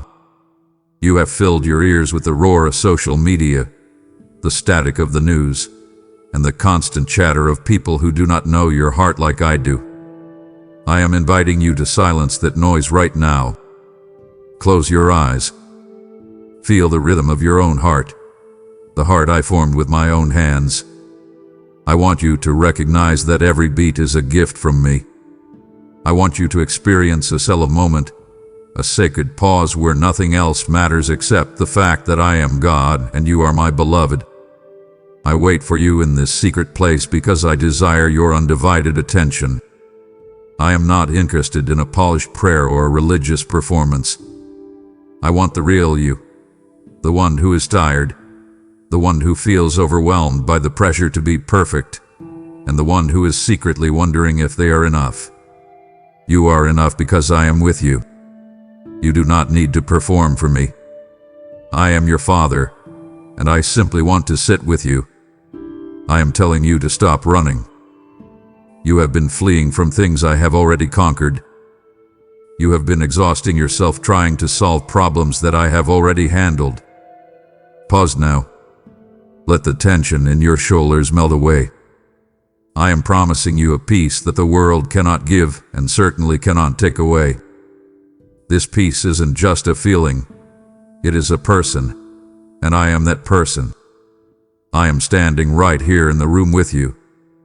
Can you feel the shift in the atmosphere when you finally decide to be still? When you stop talking and start listening, you will hear my whisper. It isn't a shout of condemnation, it is a whisper of love. I am telling you that everything is going to be okay. I am telling you that I have the roadmap for your day, and you don't have to figure it all out on your own. I am inviting you to make this stillness a habit, not a luxury. You need this quiet to survive the chaos that is coming later today. You need my presence to be the anchor for your soul. When the storm of opinions and expectations starts to howl, you will remember this moment. You will remember the warmth of my love and the certainty of my voice. You will realize that you don't have to be afraid of the noise because you have already found your sanctuary in me. I am your hiding place. I am your rest. Come deeper into this silence with me, and let me restore everything the world has tried to steal from you. I have watched you from the very moment you drew your first breath, and even before that, I knew the rhythm of your heart. I want you to understand that my eyes have never left you, not for a single second. When you were a child, playing without a care, I was there. When you were a teenager, feeling misunderstood and alone in your room, I was there. And now, in the middle of your adult life, with all its bills, its pressures, and its quiet heartaches, I am still right here. I see the gray hairs beginning to show, the lines of worry on your forehead, and the way you sometimes look in the mirror and wonder where the time went. I want you to know that to me, you are still my precious child. My love for you hasn't faded with the years. It has only deepened. I don't look at your productivity or your bank account to decide your worth. I look at you, and I see my masterpiece. Do you know the joy I feel when you simply look toward heaven? There are moments in your busy day when you catch a glimpse of a beautiful sunset, or you see the way the light hits the trees, and for a split second, you think of me. A tiny moment of connection makes me smile. It is like a father watching his child take their first steps. I am cheering for you. I want you to strip away the idea that I am a distant judge sitting on a cold throne, waiting for you to mess up so I can punish you. That is a lie the world has told you. I am not a judge looking for a reason to convict you. I am a father looking for every reason to embrace you. I am the one who ran to meet the prodigal son while he was still a long way off. And I am running to you right now. I am inviting you to come and take your seat at my table. I want you to realize that your spot is always reserved. It doesn't matter how far you think you have wandered or how much dirt you think you've brought back with you. I have already prepared a place for you. You don't have to clean yourself up before you come to me. I am the one who does the cleaning. When you wander far away, when you try to find satisfaction in things that only leave you empty, my heart aches. It isn't an ache of anger, but an ache of longing. I miss our conversations. I miss the way you used to trust me with the small things. I am calling you back today. I am telling you that you don't have to live like an orphan anymore. You have a father who is crazy about you. I am declaring over you today that my love is unconditional. You cannot earn more of it by being good, and you cannot lose it by having a bad day. I see the unspoken tensions in your family, the way you feel like you're the one holding everything together, and the fear that if you let go, it will all crumble. I am commanding you to let go. Let me be the strength. Let me be the father. Stop trying to carry the weight of the world on your shoulders when I have already carried the cross on mine. You are cherished beyond your wildest imagination. Walk today with your head held high, not because of what you have done, but because of whose you were. You are mine, and I will never let you go. I want to talk to you about the beauty of your obedience. You often think that to please me, you have to do something big or spiritual, like moving to a foreign land or giving away everything you own. But I am telling you that I find the greatest joy in your simple, everyday yes. When you feel that nudge to reach out to a friend who hasn't been on your mind in months, and you actually do it, that brings a smile to my face. When you choose to be honest in a situation where it would be easier to tell a white lie to protect your reputation, that is an act of worship. Your life is made up of 1,000 small decisions, and I am in every one of them. I value your heart and your willingness to listen far more than I value your outward works or your busy schedule. I am inviting you to surrender your plans for my perfect will. I know you had a 5-year plan. I know you have goals and dreams that you are working hard to achieve. There is nothing wrong with those things, but I am asking you, will you trust me if I ask you to change direction? Sometimes my no is actually my greatest yes to your future. I see the roadblocks ahead that you cannot see. I see the traps that the enemy has set to trip you up. When I ask you to wait, or when I close a door that you were desperate to walk through, I am doing it because I love you. I am asking you to say yes even when the path ahead is completely unclear. Faith isn't about having all the answers, it's about knowing the one who does. Think about the ripple effect of a single act of faith. You might think that your small act of kindness or your quiet prayer doesn't matter, but in my kingdom, nothing is wasted. One yes can change the trajectory of a generation. When you choose to forgive that person who hurt you, you are breaking a cycle of bitterness that could have lasted for decades. When you choose to be generous with what you have, you are planting seeds for a harvest you cannot yet see. I am declaring that we are in a divine partnership. I don't want to just do things for you, I want to do things with you. I want to walk through your word with you. I want to be in the room when you are making those tough financial decisions. I am commanding you to stop overthinking and start trusting. You spend so much time analyzing, worrying, and trying to predict the outcome that you miss the adventure of walking with me. I am telling you to take the next step. Just the next one. You don't need to see the whole staircase. You just need to trust the hand that is holding yours. I promise you that as you walk in obedience, you will discover a level of fulfillment that success and money can never provide. You will feel my pleasure resting on you. You will know the thrill of being used by the Creator of the universe to bring light into a dark place. Your yes is the key that unlocks the door to the extraordinary life I have planned for you. I am calling you to remember the fire you used to have. Do you remember when you first realized I was real? Do you remember the tears of relief, the hunger for my word, and the way you couldn't stop talking about my goodness? There was an intimacy between us that felt like a fresh spring of water. But then, life happened.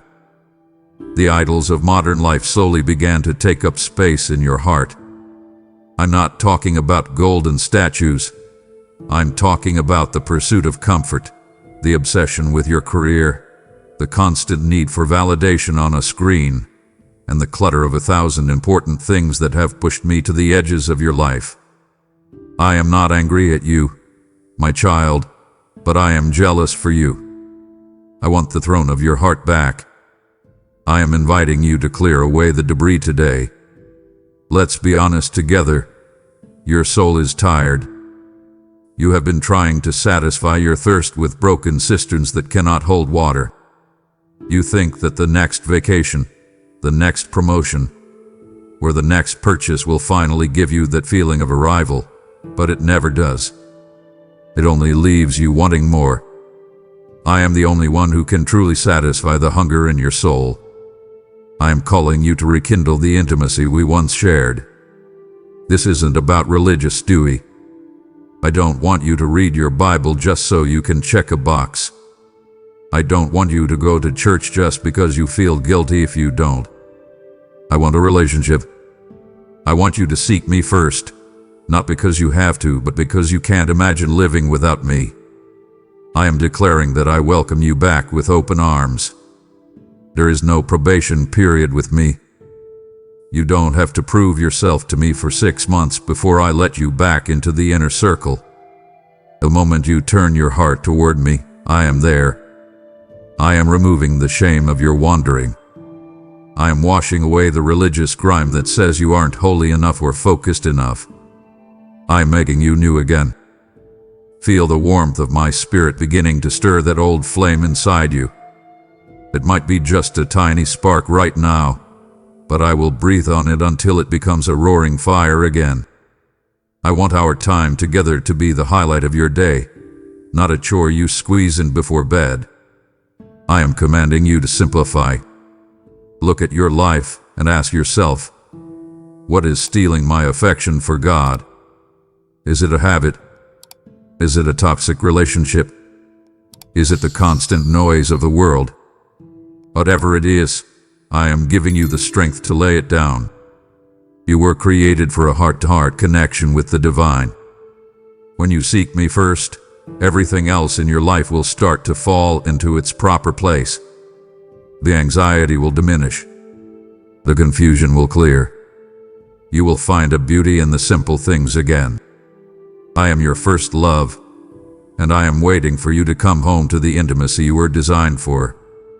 I want to speak directly to the darkness you are facing right now. I see the heartbreak that you try to hide behind a brave face. I know about the diagnosis that has you terrified, the child who has broken your heart, or the job loss that makes you feel like a failure. I want you to hear me clearly.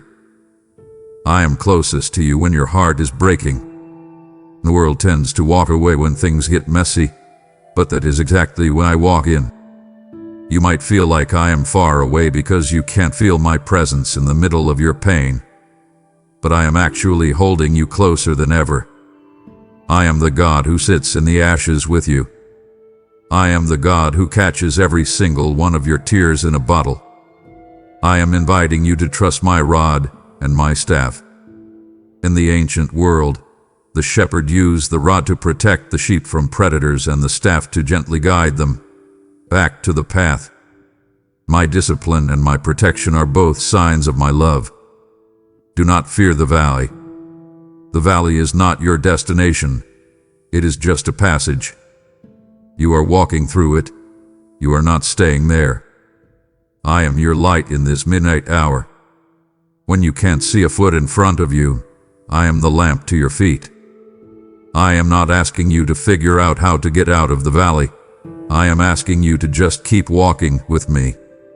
I will provide the strength you need for today, not for next month or next year, just for the next hour. I am declaring that there is a purpose behind this season of pruning. I know it hurts. I know it feels like you are losing pieces of yourself. But a vine that isn't pruned can't reach its full potential. I am removing the things that would hinder your growth in the long run. I am building a resilience in you that you could never have developed on the mountaintop. Trust my timing, even when the answer to your prayer seems delayed. A delay is not a denial. I am working behind the scenes in ways you cannot possibly understand. I am orchestrating a comeback that will leave you in awe of my faithfulness. I am commanding you to lift your eyes. Stop staring at the shadows and start looking at me. The shadows only exist because there is a light shining nearby, and I am that light. I am promising to restore what the locusts have eaten. I am promising that joy will come in the morning. You might be sowing in tears right now, but you will reap with shouts of joy. I am your great physician, and I am beginning the work of binding up your wounds. You won't just survive this valley, you will emerge from it with a testimony that will heal others. Hold on to me. Don't let go. I have navigated every valley before you, and I will lead you safely to the other side. My child, do not turn away now, for we have only just begun to unearth the treasures I have buried deep within your soul.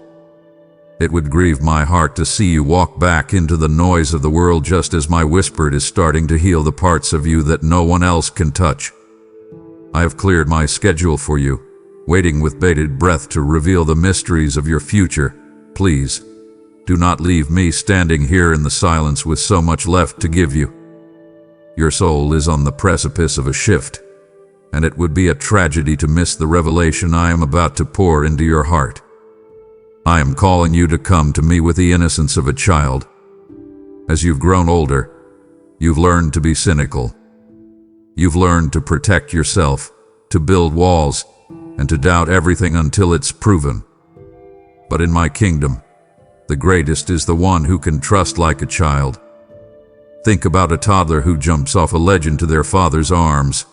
They don't check his credentials or ask for a signed contract. They just jump because they know he will catch them. I am asking you to jump. I am inviting you to cast every heavy burden, the mortgage, the health of your parents, the future of your career, straight onto my shoulders. I am big enough to carry it all. You were never meant to be the CEO of your own life. You were meant to be my child. I am declaring that there is freedom in not needing to know why. I know your mind is full of questions. Why did this happen? Why did they leave?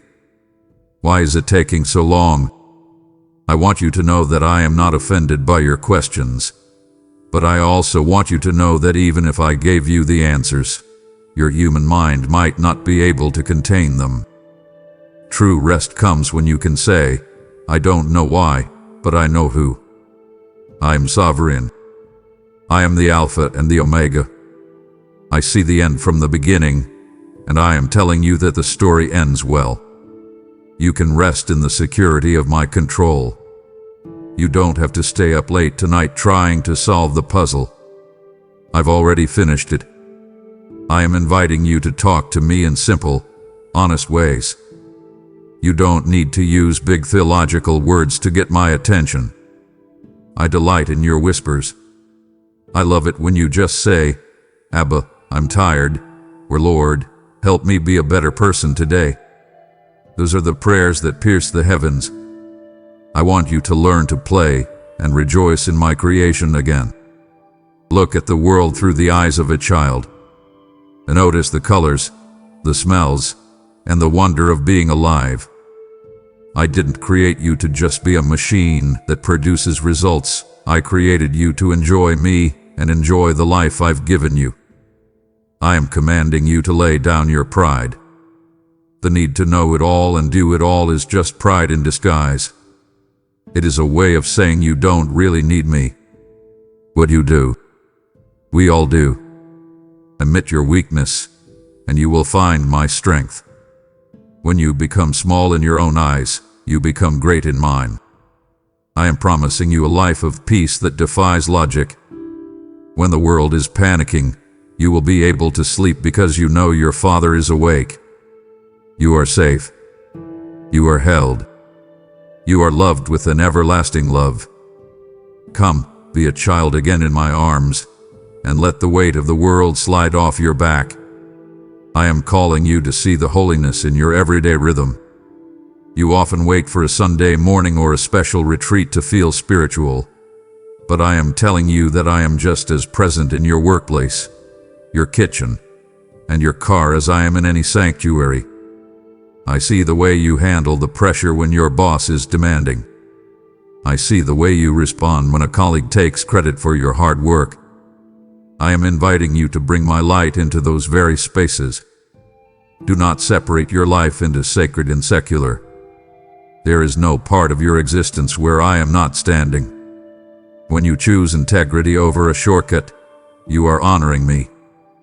When you speak a kind word to the person no one else notices, you are offering a sacrifice that smells like sweet incense to my throne. I am declaring that there is a deep holiness found in your mundane responsibilities. I know that folding laundry, answering emails, and stuck in gridlock traffic doesn't feel like ministry, but I am in those moments with you. I am commanding you to perform every task as if you were doing it directly for me. Imagine if I were the one sitting across from you at that lunch meeting. Imagine if I were the one you were coming home to after a long, exhausting shift. How would your attitude shift? I am telling you that your character is built in the quiet, boring moments, not just the mountaintop experiences. Your integrity is a silent sermon that the world is desperately reading. You might be the only Bible your coworkers ever encounter. Let them see my patience in your eyes and my peace in your responses. I am inviting you to realize that your kindness to others is actually kindness to me. When you help that neighbor with their groceries, or when you listen, truly listen, to someone who is hurting, you are touching my heart. I see the unspoken tensions in your home, the way you feel like your efforts go unnoticed by those you love most. I want you to know that I notice. I see every meal cooked with love, every bill paid with honesty, and every time you choose to bite your tongue instead of starting an argument. I am promising you that as you live as a living sacrifice in this broken world, I will fill you with a fragrance that draws people to the truth. You don't have to preach a long sermon to change a life. You just have to live a life that reflects my spirit. I am commanding you to walk in the light. This means being the same person in the dark as you are in the public square. I am calling you to a higher standard, not to weigh you down, but to set you free. When you live with nothing to hide, you walk with a boldness that the world cannot understand. I am providing the grace you need to be consistent. I know you feel weary from the constant battle of trying to be good, but I am not asking you to be good in your own strength. I am asking you to let my spirit flow through you. Like a branch stays connected to the vine, stay connected to me, and the fruit of kindness, self-control, and love will grow naturally. You won't have to strain for it. It will simply be who you are because of who I am in you. I want to speak to the weight that has been pressing down on your chest. I see the gray cloud of heaviness that seems to follow you lately, making even the simplest tasks feel like you are wading through deep water. You wake up with a sense of dread, wondering if you have the strength to face another day of the same old struggles. I am here to tell you that I am the great restorer. I am commanding you to trade your mourning for my oil of joy. This isn't a fake happiness based on your circumstances. It is a supernatural joy that comes from knowing I am in control. I am inviting you to put on the garment of praise in place of that spirit of despair. When you start to thank me, even when you don't feel like it, you are engaging a weapon that shatters the enemy's influence. I am declaring that I will restore the years the locusts have eaten. I know you look back at seasons of your life with regret, thinking of the time wasted in depression, addiction, or toxic cycles. I am telling you that I am the master of the comeback. I can take the broken fragments of your past and weave them into a future that is more beautiful than if the breaking had never happened. I am inviting you to lift your eyes above the waves of your current anxiety. When Peter looked at the storm, he sank. When he looked at me, he walked on water. Your problems are real, but I am more real. I am bigger than the mountain of debt, the ocean of grief, or the wilderness of loneliness you find yourself in. I am promising you that you will find laughter again. I know it feels impossible right now, but I am working a miracle in your heart. I see the tears you cry in the middle of the night when everyone else is asleep. I hear the silent help you whisper when you feel like you're at your breaking point. I am telling you, help is already on the way. I am the God who wipes every tear from your eye. Not just at the end of time, but right here, right now. I am soothing your aching soul. I am commanding you to reject the lie that this heaviness is your permanent identity. You are not the depressed one or the anxious one. You are my child, and you were created for light and life. I am inviting you to participate in your own deliverance. Start small. Speak my promises out loud when the darkness starts to close in. Declare that the joy of the Lord is my strength. Even if your voice shakes, say it. The atmosphere of your home changes when my name is spoken with authority. I am giving you a new song to sing. I am replacing the dirge of your past with a symphony of hope. You are coming out of this season. You are not going to die in this wilderness. I am leading you to a place of wide open spaces and refreshing springs. Trust me to lift the veil and show you the beauty that is still waiting for you. The sun is going to rise again, and I will be standing there to greet you. I want to remind you that you are not your own. You were bought with a price.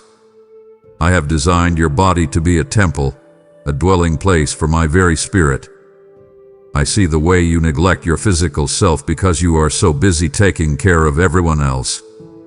I see the way you push yourself past the point of exhaustion, thinking that your value is tied to your output. I am commanding you to stop and honor the vessel I gave you. When you rest, you are not being lazy, you are practicing a holy Sabbath. I am inviting you to guard your heart, for it is the wellspring of everything in your life. What are you feeding your soul? Are you consuming the junk food of comparison, gossip, and fear, or are you feeding on my word? I am declaring that you are enough, exactly as I made you. I see the way you look at your reflection and find only flaws. I see the way the world tries to tell you that you need to change your shape, your face, or your age to be worthy of love. I am telling you that those are lies from the pit of hell. I am the architect who designed every cell in your body. I counted the hairs on your head and knit you together in your mother's womb. You are a masterpiece of divine engineering. I am inviting you to walk in the purity I designed for you. This isn't about a list of rules. It's about protecting the intimacy of your soul. When you keep your life pure, you keep the windows of your spirit clear so you can see me more vividly. I am commanding you to reject the spirit of rejection. You have allowed the words of people who don't love you to define how you feel about yourself. I am telling you to listen to my voice instead. My voice says you are fearfully and wonderfully made.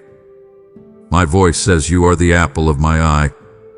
I am inviting you to a Sabbath renewal, a time where you let me refuel your empty tank. You cannot pour from an empty cup. If you want to love your family and serve your community, you must first let me love and serve you. Spend time in my word daily.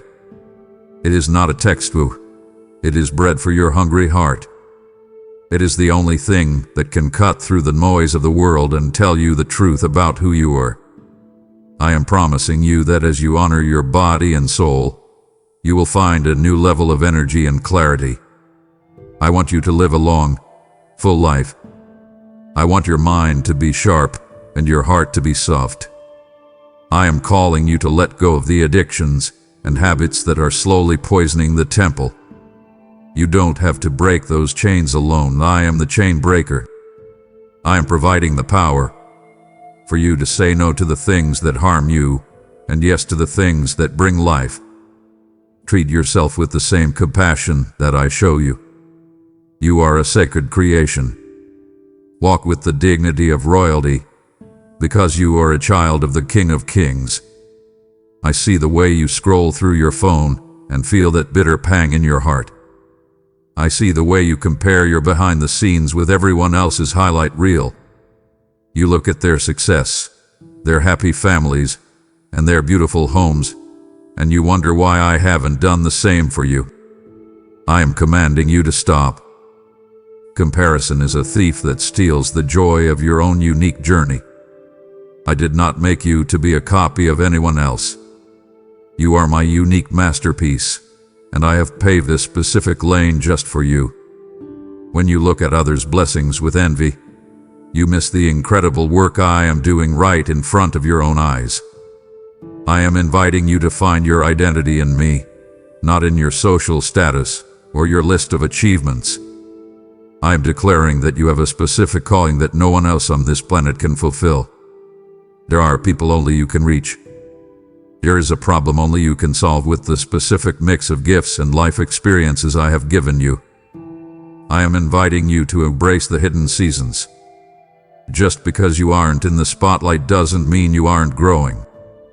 A seed does its most important work in the dark, under the soil, where no one can see it.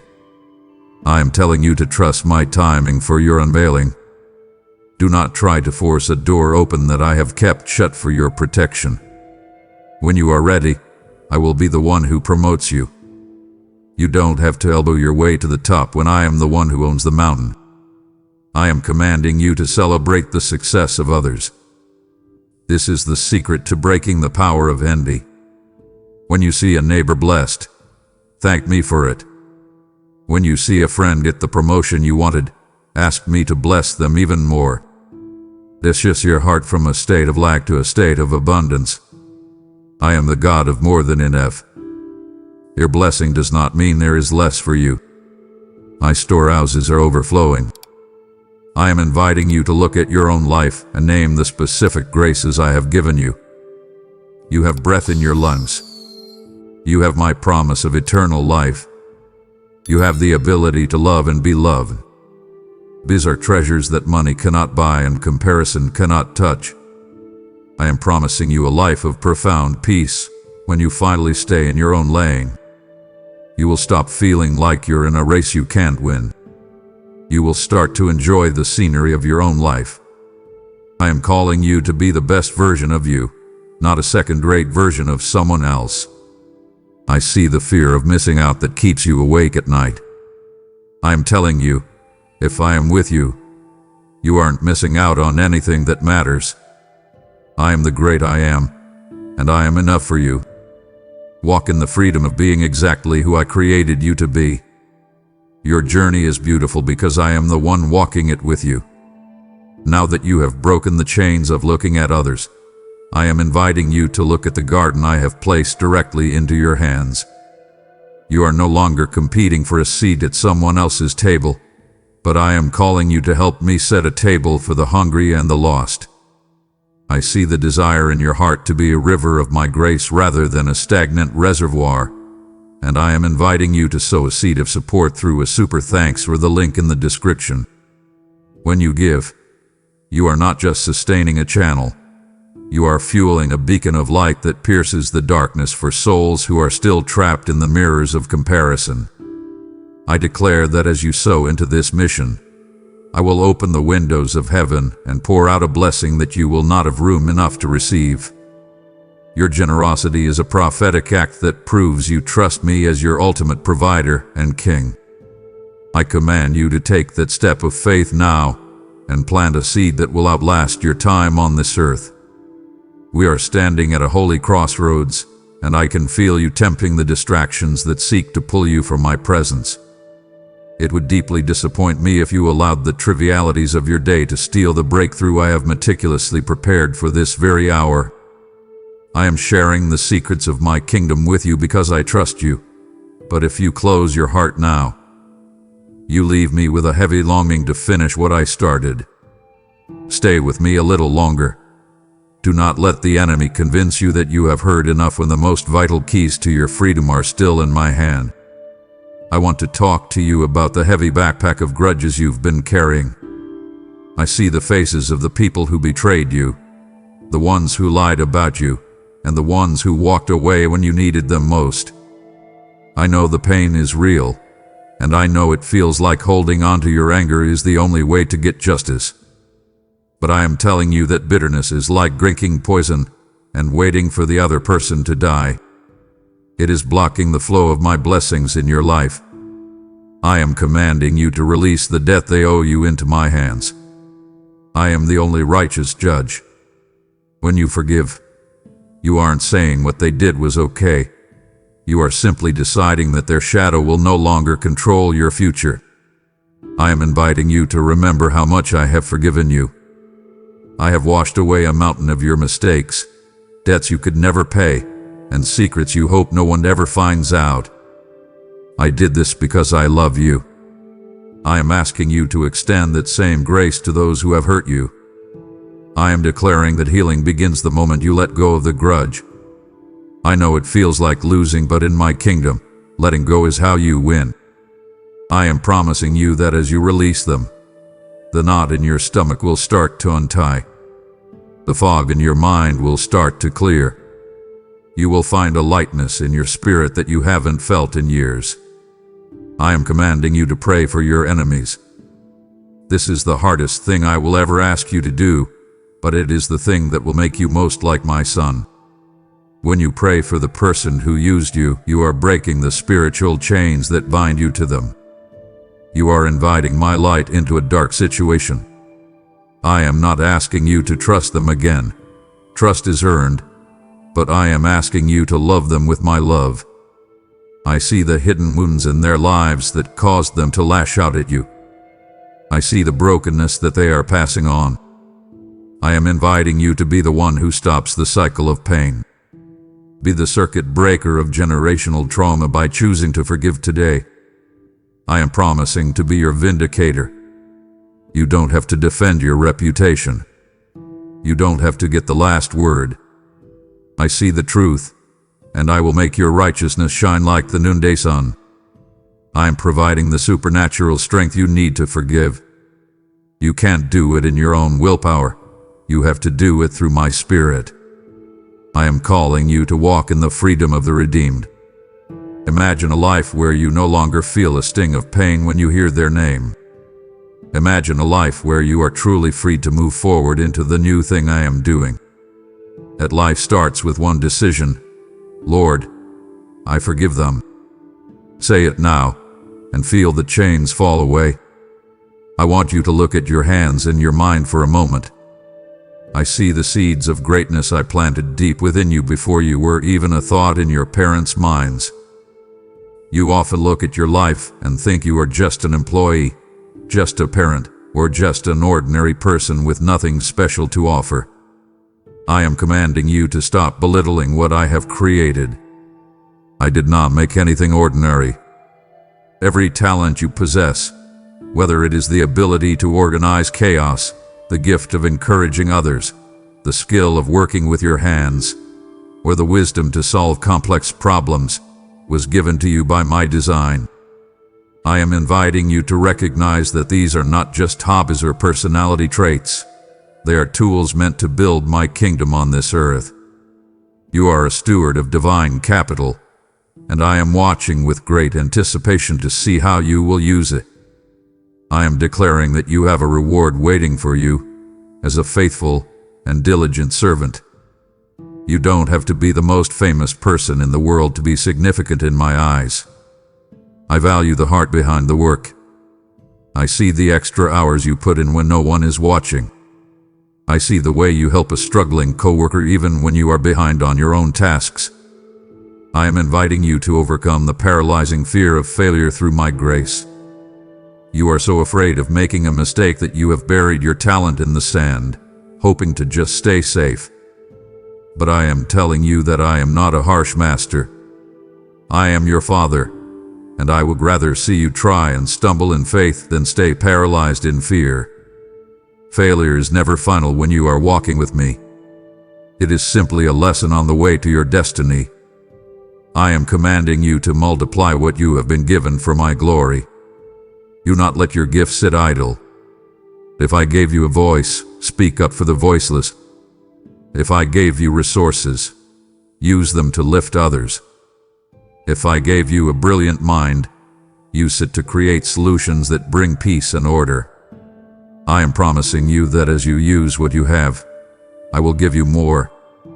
The more you pour out, the more I will pour in. This is the divine economy. You gain by giving. I am calling you to find your true fulfillment in serving the least of these. When you use your talents to help those who can do nothing for you in return, you are touching the very heart of my purpose. You were created for impact, not just existence. I am inviting you to see your daily work as a sacred calling. Whether you are teaching a classroom, driving a truck, or managing a household, you are my hands and feet in that space. I am promising to give you the creativity and the stamina you need to excel. Stop waiting for a spiritual job to start serving me. Serve me right where you are. Use your integrity to stand out. Use your excellence to point people toward the Creator. I am declaring that your work has eternal value. When you steward your talents well, you are creating a legacy that will outlast your time on this earth.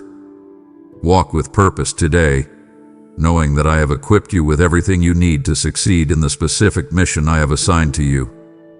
I want to talk to you about your heart and your hands. I see the way you hold onto your resources with a tight grip, afraid that if you let go, there won't be enough for you. I know the anxiety that comes when the bills arrive and the bank account looks low. I am inviting you to test my faithfulness through your tithes and your offerings. This is the only area in my word where I tell you to test me. I am not asking for your money because I need it. I own the cattle on 1,000 hills. I am asking for your trust. When you give, you are breaking the spirit of lack and poverty off your life. You are declaring to the spiritual realm that I am your ultimate provider, not your employer or the government. I am declaring that the heart behind the gift matters infinitely more to me than the amount of the check. I saw the widow's mite, and I see your quiet generosity. I am commanding you to let your giving reflect my very nature. I am the greatest giver. I gave my only son so that you could have life. When you give sacrificially, giving until it actually costs you something, you are participating in the divine nature. I am inviting you to experience the addictive joy of being the answer to someone else's prayer. I hear the cries of the hungry and the desperate, and often, I want to use you to be the miracle they have been waiting for. There is no greater feeling on earth than knowing I used your hands to provide for my children. I am promising you that as you sow seeds today, you will reap a harvest that you cannot yet see. You might feel like you are losing something when you give, but in my kingdom, sowing is the only way to growing. I am the God of the multiplication. I can make your remaining 90% go further than your 100% ever could. I am commanding you to trust me with your future. Do not allow fear to dictate your generosity. If I can get it through you, I will get it to you. I am opening the windows of heaven over your life as you walk in obedience. This isn't just about money, it's about a lifestyle of open-handedness. Give your time. Give your listening ear. Give your encouragement. Give your forgiveness. I am inviting you to look at your life through the lens of abundance, not scarcity. I am the God of more than enough. I see the needs in your community, and I am calling you to be a river, not a reservoir. A reservoir holds water and can become stagnant. A river lets water flow through and stays fresh and life-giving. I am promising to sustain you. You will never be a loser in a giving match with me. I will ensure that your needs are met and that you have plenty left over to share. I am declaring that your generosity is a weapon against the enemy's plan to keep you in fear. Walk in the freedom of a giver today. Watch how the atmosphere of your home shifts from stress to peace when you decide to trust me with everything you have. I want to invite you into a deep, honest conversation about the questions that keep you awake at night. I see the way you struggle with doubt, and I want you to know that I am not offended by your honesty. You think that having faith means you have to have all the answers and never feel uncertain. But I am telling you that faith is not the absence of doubt. It is the decision to trust me right in the middle of it. I see you wondering why bad things happen to good people, why your prayers seem to bounce off the ceiling, and why I haven't moved yet in that situation you've been crying over. I am commanding you to bring those questions directly to me instead of running away from me. I am big enough to handle your frustration and your confusion. I am declaring that your history with me is an anchor for your future. I want you to stop and recall the miracles I have already performed for you. Think back to the time you didn't know how you'd pay the rent, but the money showed up. Remember the time your heart was shattered, but you found the strength to smile again. I was there. I am inviting you to rest on the "it is written" when the mental battles become fierce. The enemy uses doubt as a wedge to separate us, but my word is a sword that cuts through his lies. I am promising you that my word will hold firm even when the gale force winds of life are trying to uproot you. You don't have to feel my presence for me to be there. I am the silent partner in your struggle, holding the pieces together even when you feel like you are falling apart. I am commanding you to look for my hand even when I am silent. Silence is not absence. It is often the season where I am doing my most profound work in your character. I am inviting you to trust my heart when you cannot see my hand. You are like a passenger on a great ship in the middle of a storm. You might not see the captain, but he hasn't left the bridge. I am orchestrating a purpose in your pain that you cannot yet comprehend. I am declaring that your faith is being refined in these fires of doubt. Gold is only purified by heat, and your trust is becoming more valuable to me than ever before because you are choosing me even when it's hard. I am promising to be your anchor in the storm. I am inviting you to step out of the cycle of what ifs and why mess and step into the peace of I am. I am with you in the boat. I am not watching from the shore. I am right here in the spray and the wind with you. I am commanding the waves of your mind to be still. Take a deep breath. I haven't lost control of your life. I haven't forgotten the promises I made to you. Your doubt is just a temporary cloud. My truth is the sun that remains behind it. Hold on to me with everything you have, and I promise you will see the shore again. You are not going under. You are going through. I am calling you to stand up and recognize the authority I have placed within you. I see the way you shrink back when the world challenges your faith. I see the way you let fear dictate your decisions, making you stay quiet when you should speak and stay seated when you should stand. I am commanding you to remember who you are. You are a child of the Lion of Judah, not a spirit of fear. I have not given you a spirit of timidity, but of power, love, and a sound mind. I am inviting you to step out of the boat of your comfort zone. You were never meant to live a small, safe, predictable life. You were created for the water. You were created to walk where others sink. I am declaring that you carry the very name of my Son, and in that name, there is absolute victory. I am inviting you to stand for my truth even when the entire world seems to disagree. It takes no courage to follow the crowd, but it takes divine strength to be the one who stands for righteousness when it isn't popular. I am promising to be your shield and your exceeding great reward. Do not be afraid of the giants in your land, the giants of debt, the giants of sickness, or the giants of opposition. They may look big to you, but they are tiny from where I sit. I am commanding you to be strong and courageous, just as I told Joshua. Why? Because I am with you wherever you go. That is the only reason you need to be brave. I am inviting you to see that the victory is already yours through the cross. You are not fighting for victory. You are fighting from victory. The enemy is already defeated. He is just trying to convince you that he still has power.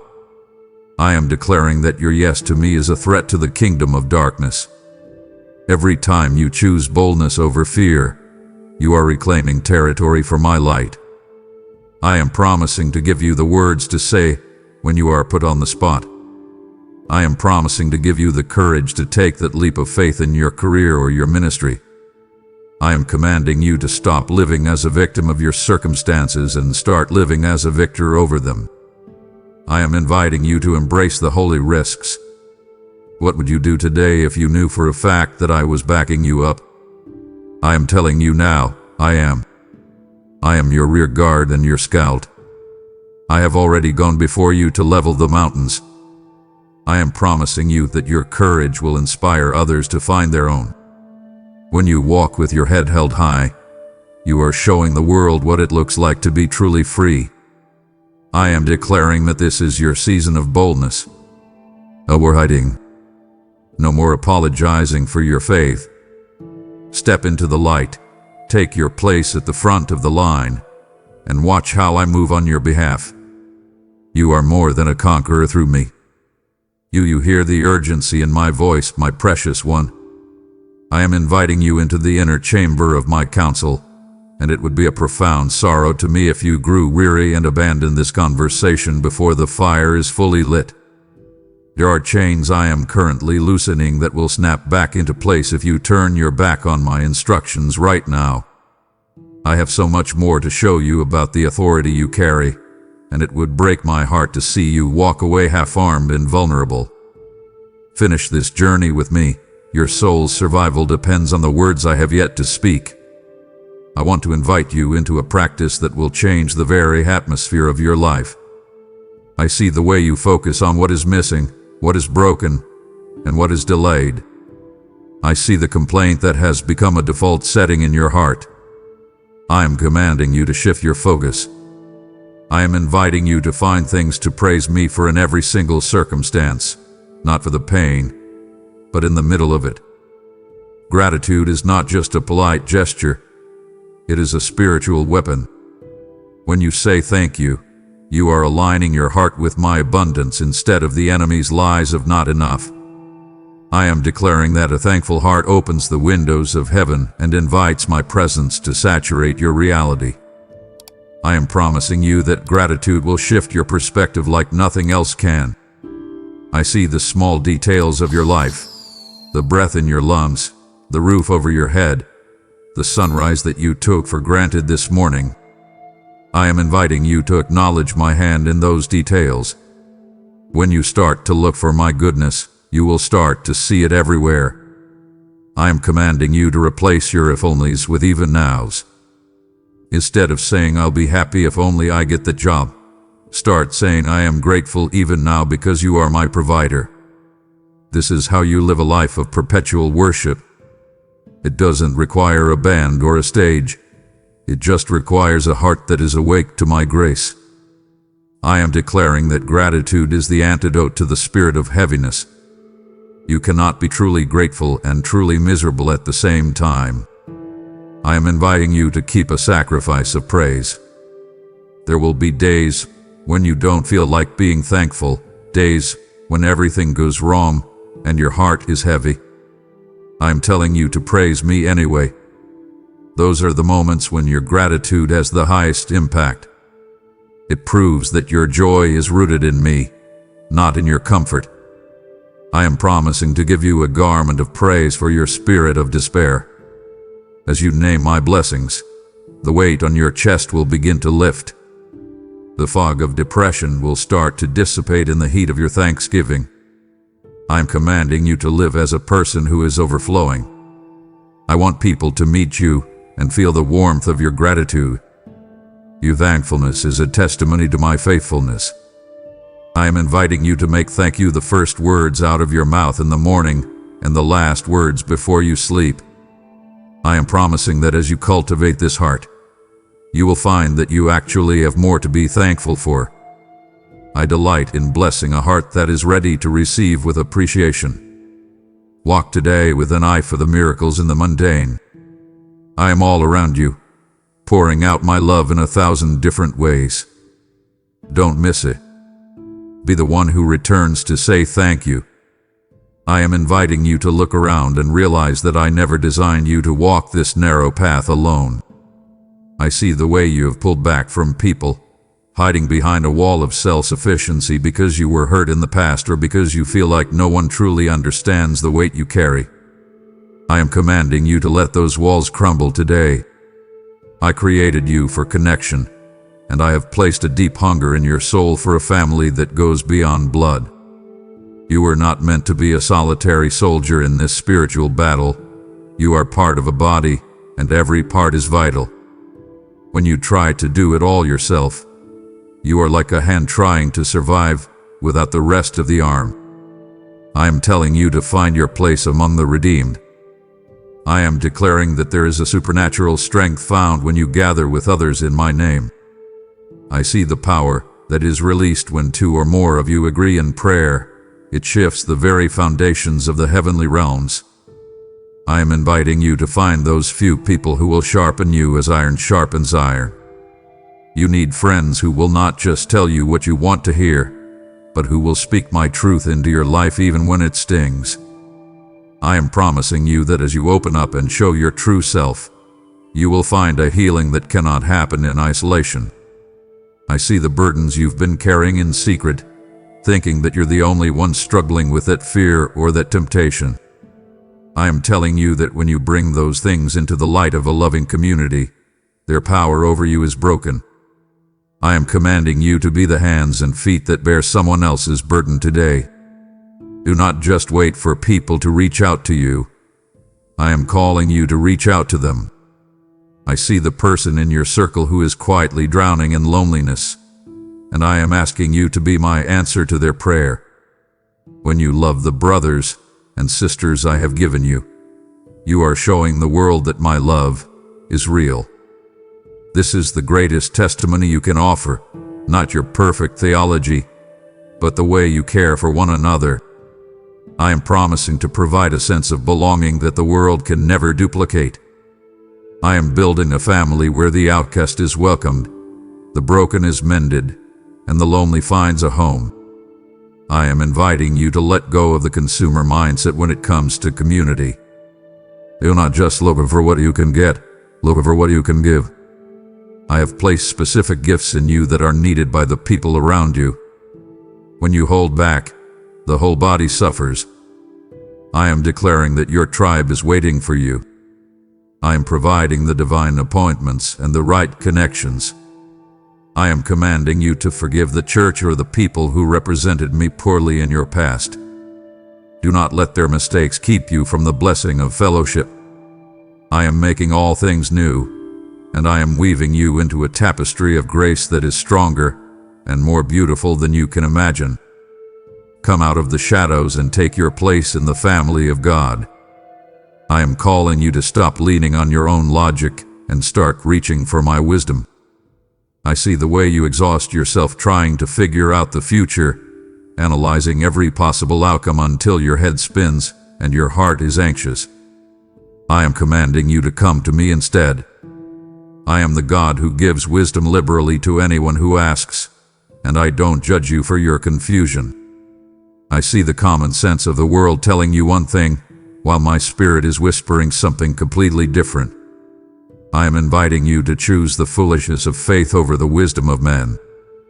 My ways are higher than your ways, and my thoughts are deeper than you can fathom. When you stop trying to be the smartest person in the room and start being the most dependent on me, you will find a clarity that defies explanation. I am declaring that I will reveal my secrets to you as you walk in the fear of the Lord.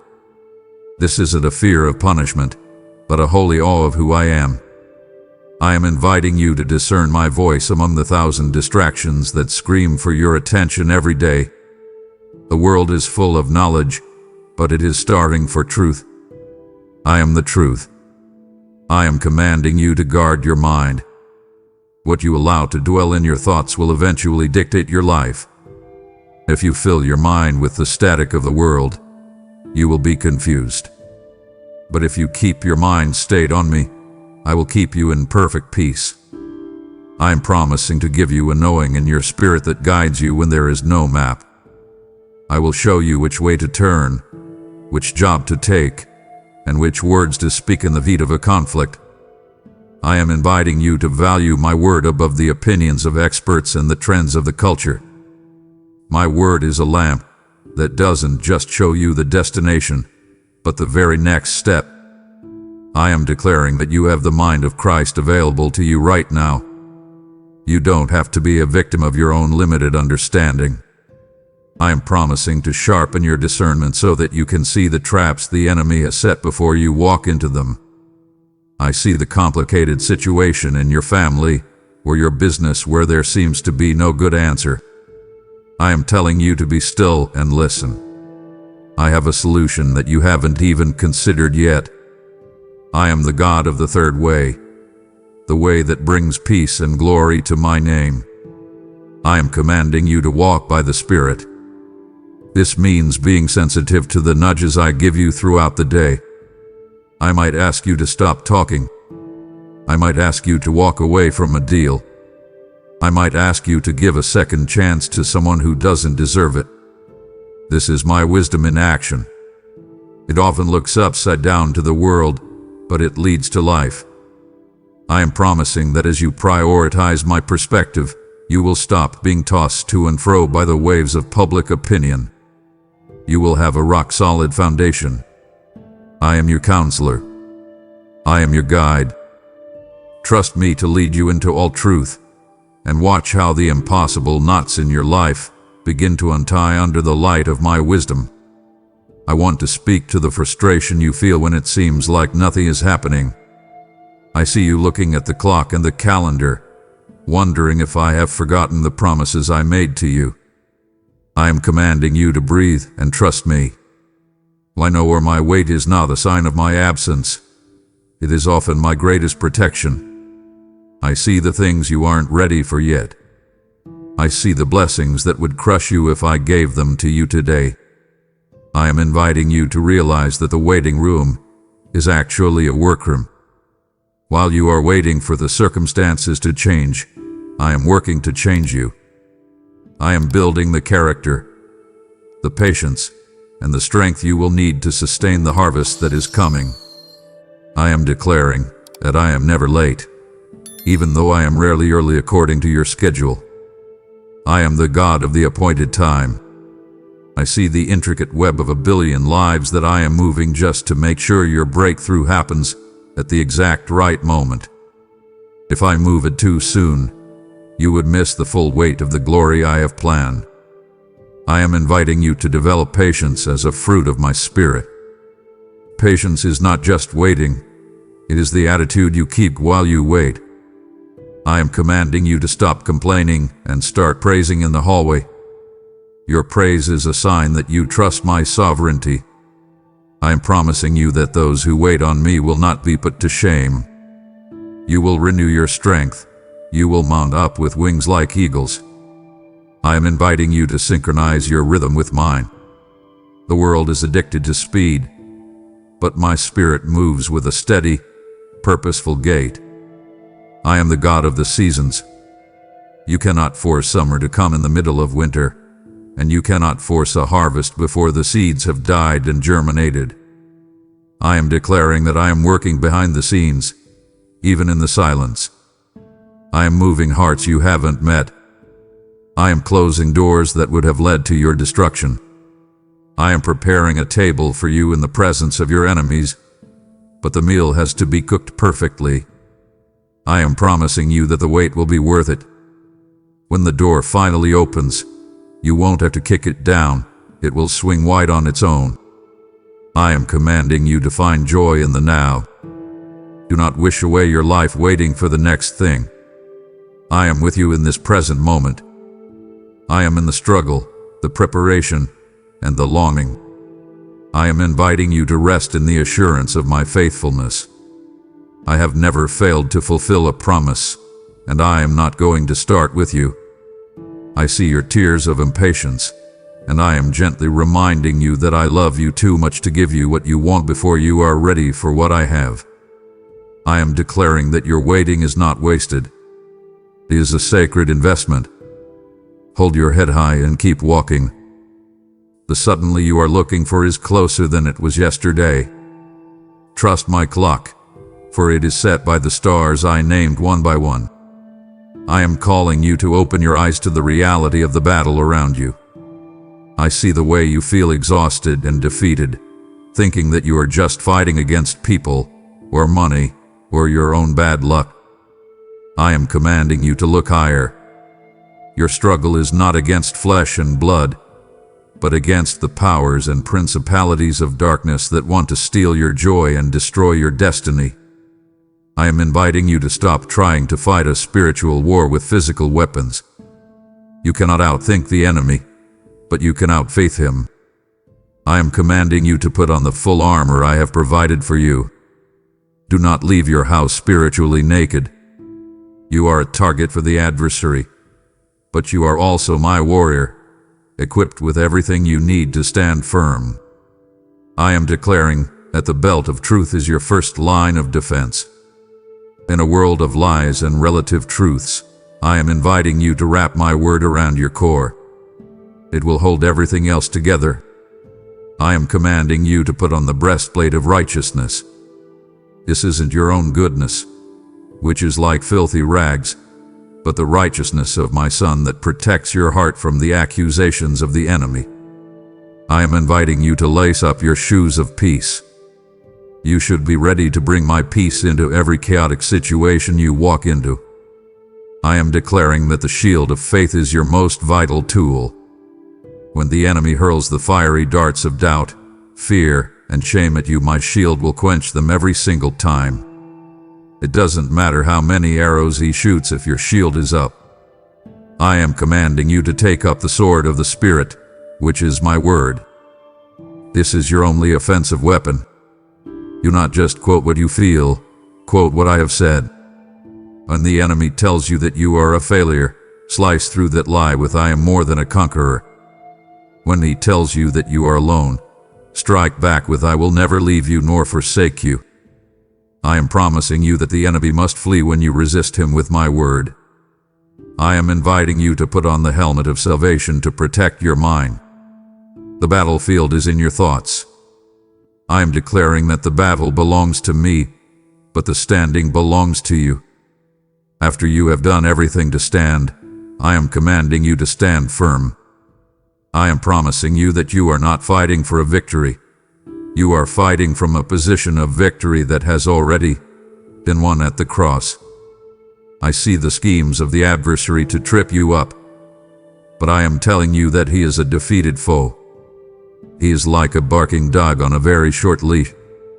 He can make noise, but he cannot touch your soul unless you give him a foothold. I am inviting you to stay alert and stay prayerful. Prayer is the breath that keeps your armor functional.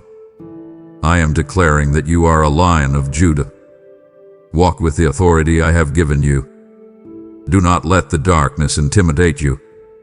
You carry the light of the world inside of you, and the darkness can never, ever overcome it. Stand tall, my warrior. I am your commander, and I am right there in the trench with you. As you stand firm in the armor I have provided, remember that a true warrior does not just defend their own ground, but fights to liberate the territories of others. I am calling you to join me in this divine offensive by supporting this ministry's work to carry my word to the ends of the earth. Your contribution through channel membership or a PayPal donation is the oil that keeps the lamps of truth burning in a world that is growing cold and dim. I see your willingness to go beyond just listening, and I am telling you that your seed today will become someone else's bread of life tomorrow. I promise to be your shield and your exceeding great reward, protecting your household and multiplying your resources because you have honored my kingdom first. Do not allow the enemy to whisper lies of scarcity when I am the God of the overflowing harvest. I command you to look at the link in the description and act as my partner in the spiritual rescue mission today. We are so close to the finish line, and I am watching you with a father's intense longing, hoping you will not lose focus in these final moments. It would be a source of great grief to me if you treated my heart like a common thing, casting aside these final instructions as if they were optional. I am pouring out the very essence of my spirit to sustain you, and to stop listening now would be to leave the most beautiful part of our work unfinished. Do not disappoint the grace that is reaching for you. Stay present, stay alert, and let me finish weaving this masterpiece of peace into your life. I am calling you to be the salt of the earth and the light of the world in a time that is growing increasingly dark. I see the way you worry about the state of the world, the division, and the coldness of people's hearts. I am commanding you to stop being afraid of the darkness and start being the light. You are not meant to hide your faith under a basket of politeness or safety. I have placed you in your specific neighborhood, your specific office, and your specific family as a beacon of my hope. I am inviting you to share the joy that lives within you, not through a forceful argument, but through a life that is so full of my peace that people can't help but ask you for the reason for the hope that you have. I am declaring that love is the greatest evangelism tool in your possession. I see the way you feel unqualified to preach, but I am telling you that a simple act of kindness to someone the world has cast aside is the loudest sermon you will ever give. I am inviting you to look for the hidden people, the lonely clerk, the grieving neighbor, the person everyone else avoids. When you reach out to them, you are reaching out to me. I am commanding you to be my hands that heal and my voice that encourages. I am promising you that your life is the only Bible some people will ever read. Make it a story of grace. Make it a story of second chances. Make it a story that makes them want to know the Father you serve. I am inviting you to experience the indescribable joy of seeing a soul return home to me. There is a party in heaven over one sinner who repents, and I want you to be part of the celebration. I am declaring that I have gone before you to soften the hearts of those you will speak to. You don't have to save anyone. That is my job. Your job is simply to plant the seed and water it with your prayers. I am promising to give you the courage and the words when the moment arises. Stop thinking you have to be perfect to be a witness. Your cracks and your scars are actually where my light shines through most clearly. When you tell someone how I helped you through your own mess, they can relate to you. Your testimony is a weapon that overcomes the enemy. I am commanding you to live with an outward focus. It is so easy to get wrapped up in your own problems and your own needs, but I am telling you that your own healing often happens while you are helping someone else. I am inviting you to be a hope dealer in a world of despair. I am promising that as you pour out my love, I will pour more into you. You will never run dry. I am declaring that you are a vital part of my plan to redeem the world. Walk today with a sense of mission. Every encounter is an opportunity. Every smile is a bridge. Every prayer is a seed. Go forth and let your light shine so brightly that men will see your good works and glorify your Father in heaven. I am calling you to step into your role as a watchman and a warrior in the Spirit. I see the way you look at your family, your community, and your nation, and you feel a sense of helplessness. You see the brokenness, the division, and the pain, and you wonder what one person can possibly do. I am commanding you to realize the weight of your words in the heavenly realms. When you pray for others, you are not just wishing for something. You are standing in the gap and inviting my power to invade their reality. I am inviting you to move my hand on behalf of those who cannot or will not pray for themselves. Your voice is a key that can unlock doors for people who are trapped in prisons they didn't even know they were in. I am declaring that your prayers have the power to break through barriers that seem impossible to human effort. I see the child you are worried about, the one who has turned their back on everything you taught them. I see the friend who is struggling with a secret addiction that is slowly destroying their life. I am commanding you to pray my word back to me with confidence. Do not just pray about the problem, pray my promises. When you declare that no weapon formed against them shall prosper, or that I am seeking out the lost sheep, you are releasing spiritual authority into their lives. I am inviting you to be persistent. Do not give up if you don't see a change by tomorrow morning. Intercessory prayer is like water hitting a rock. It may look like nothing is happening, but eventually, the rock will break. I am promising you that I am listening to every whisper you offer on behalf of others. I see the tears you shed in the middle of the night for a world that seems to have lost its way. I am commanding you to watch and wait for the answers to manifest.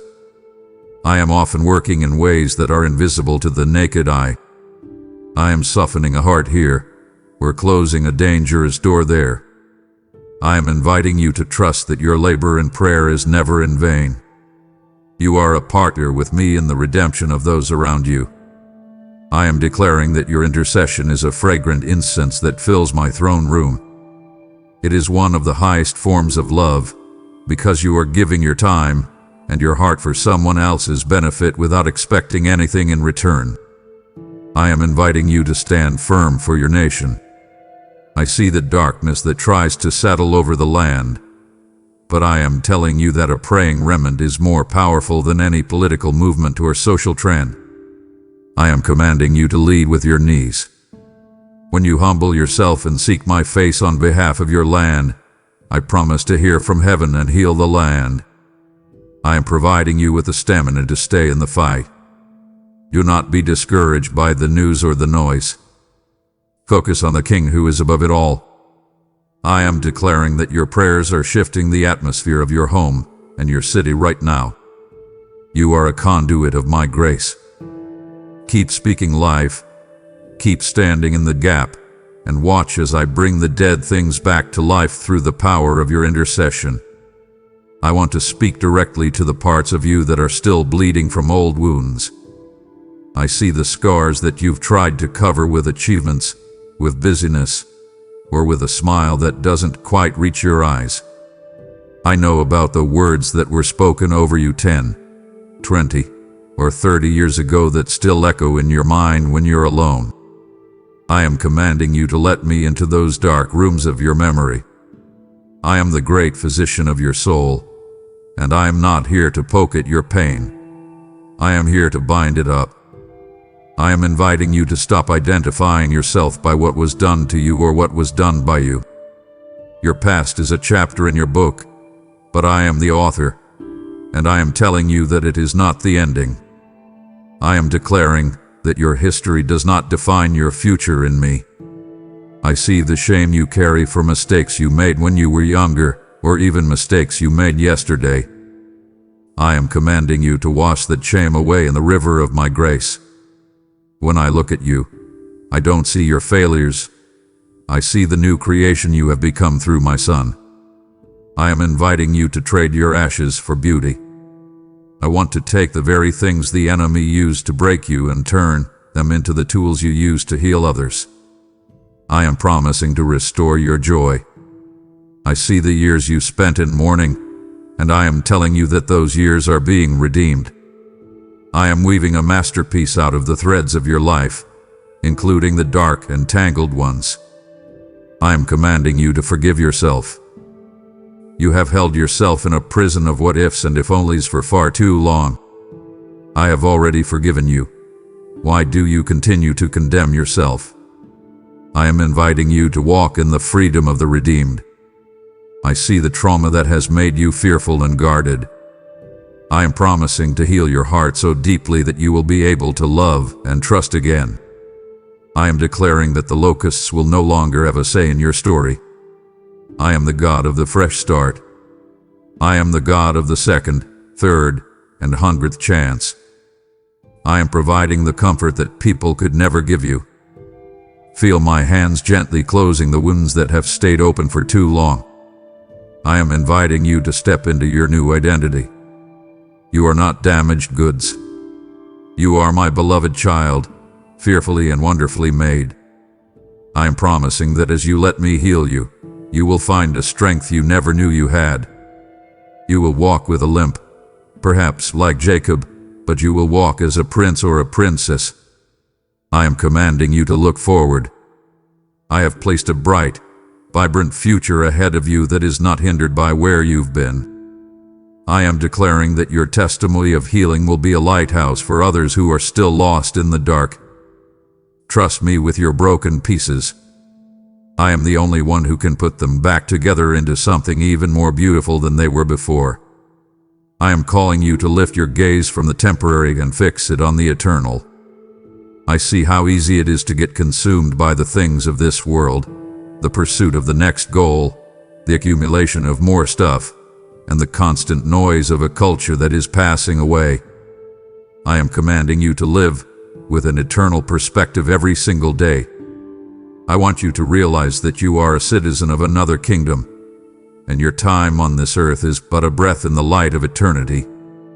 I am inviting you to store up treasures in heaven that cannot rot, be stolen, or fade away. Every act of love, every moment of obedience, and every soul you point toward me is an investment in a reality that will last forever. I am declaring that the pleasures and the pains of this world are transient. I see the way you struggle with the trials of today, but I am telling you that they are achieving for you an eternal glory that far outweighs them all. I am commanding you to watch for the signs of my coming. I want you to keep your lamp trimmed and full of the oil of my Spirit. Do not be like those who fall asleep in the middle of the night, unaware of the season they are in. I am inviting you to live with a sense of holy urgency. There are people who do not know me yet, and I have given you the message of reconciliation. I am promising that as you focus on my kingdom, I will take care of everything you need in this world. I am inviting you to find your true home in me. I see the restlessness in your spirit, that feeling that you don't quite fit in here. That is because you weren't made for this broken world. You were made for my presence. I am declaring that I am preparing a place for you, and I am also preparing you for that place. I am commanding you to let go of the idols of this age, the obsession with status, the fear of missing out, and the worship of self. These things are shadows that will vanish when the sun of righteousness rises. I am promising you an inheritance that is incorruptible. Walk today as royalty in exile, knowing that your king is on the throne and he is coming back for you. I am inviting you to live a life that reflects the values of my kingdom: humility, mercy, and truth. I see the way the world rewards the loud and the proud, but I am telling you that the meek shall inherit the earth. I am commanding you to be a person of integrity in a world of compromise. Keep your eyes on the finish line. I am promising that the joy of our final union will erase every memory of the struggles you faced here. I am declaring that your life has a purpose that stretches far beyond your retirement or your earthly legacy. You are part of an eternal story. Live today in the light of the truth, and watch how the big problems of this world start to look very small in the shadow of my glory. I want you to take a long, deep breath and feel my peace settling over you like a warm blanket. We have walked through the depths of your heart and the heights of my promises today. I see you now, standing at the edge of a new beginning, and I want you to hear this clearly. I will never leave you nor forsake you. This is not just a poetic sentiment. It is a rock-solid, blood-bought guarantee. I am commanding you to rest in the assurance of your eternal security. You are held in my hand, and no power in heaven or on earth can pluck you out of it. I am inviting you to walk into your tomorrow without the shadow of fear, for I am already there, waiting to meet you. I am declaring that my grace is sufficient for you today, and it will be sufficient for you tomorrow. I see the mountains you still have to climb and the valleys you still have to cross. I am telling you, do not be afraid. I am your strength when you are weak. I am your light when it is dark, and I am your breath when you are weary. I am promising you that there is a smile on my face when I look at you. I am not disappointed in you. I am proud of the way you are seeking me. I am inviting you to enter into the joy of your Lord right now. You don't have to wait for heaven to experience my love. I am right here, in the room with you, in the car with you, in the secret place of your soul. I am commanding you to go forth in peace. You are not a victim of your circumstances. You are a child of the Most High God. I have equipped you, I have anointed you, and I have called you by name. I am promising that the seed of my word planted in your heart today will grow into a harvest of righteousness. I am declaring that you are a new creation, and the old things have passed away. I am inviting you to live as a person who is deeply loved, because you are. Let that love be the filter through which you see every challenge and every person you encounter. I am the Alpha and the Omega, the beginning and the end, and I am your God. I am promising you that at the end of your race, I will be the one standing there with open arms. I will wipe away every tear, and you will hear those words you've longed for. Well done, good and faithful servant. But until then, I am walking with you. Every step, every breath, every moment. I am commanding you to be still one last time, and just know that I am God. I love you with an everlasting love. I have engraved your name on the palms of my hands. Go now, and walk in the power of my Spirit. You are never alone. I am with you always, even to the very end of the age. My child, as you walk out into the world with my presence as your shadow, I am asking you to leave a legacy of light behind you. We have spent this time together in the secret place, and now I am inviting you to help me invite others into this same transformative peace. By supporting this mission through super thanks or a donation, you are essentially becoming the hands that reach out to those who feel ignored and forgotten by the world. I declare that the harvest of your generosity will be measured in souls saved and hearts mended, a treasure that no thief can steal and no moth can destroy. I am releasing a fresh anointing over your finances and your future because you have chosen to be a steward of my message. This is your divine appointment to prove that you are not just a hearer of the word, but a doer who makes a way for others to hear it too. I command you to click the link or join this membership now, and watch how I move supernaturally on your behalf. I am waiting for you to make the first move, my beloved, and I will meet your whisper with a roar of my favor. I am calling you to stamp your authority on this moment by declaring your devotion in the comments below, for as you confess my name, I am already shifting the stars to align with your breakthrough. Speak it out loud right now. Lord, I am listening, and I choose your smile over the world's noise. Do not let this invitation pass you by. Your declaration is a prophetic seed that will blossom into a harvest of peace you cannot yet imagine. I am watching, I am listening, and I am ready to smile upon you as you step into the light of our divine connection. Amen.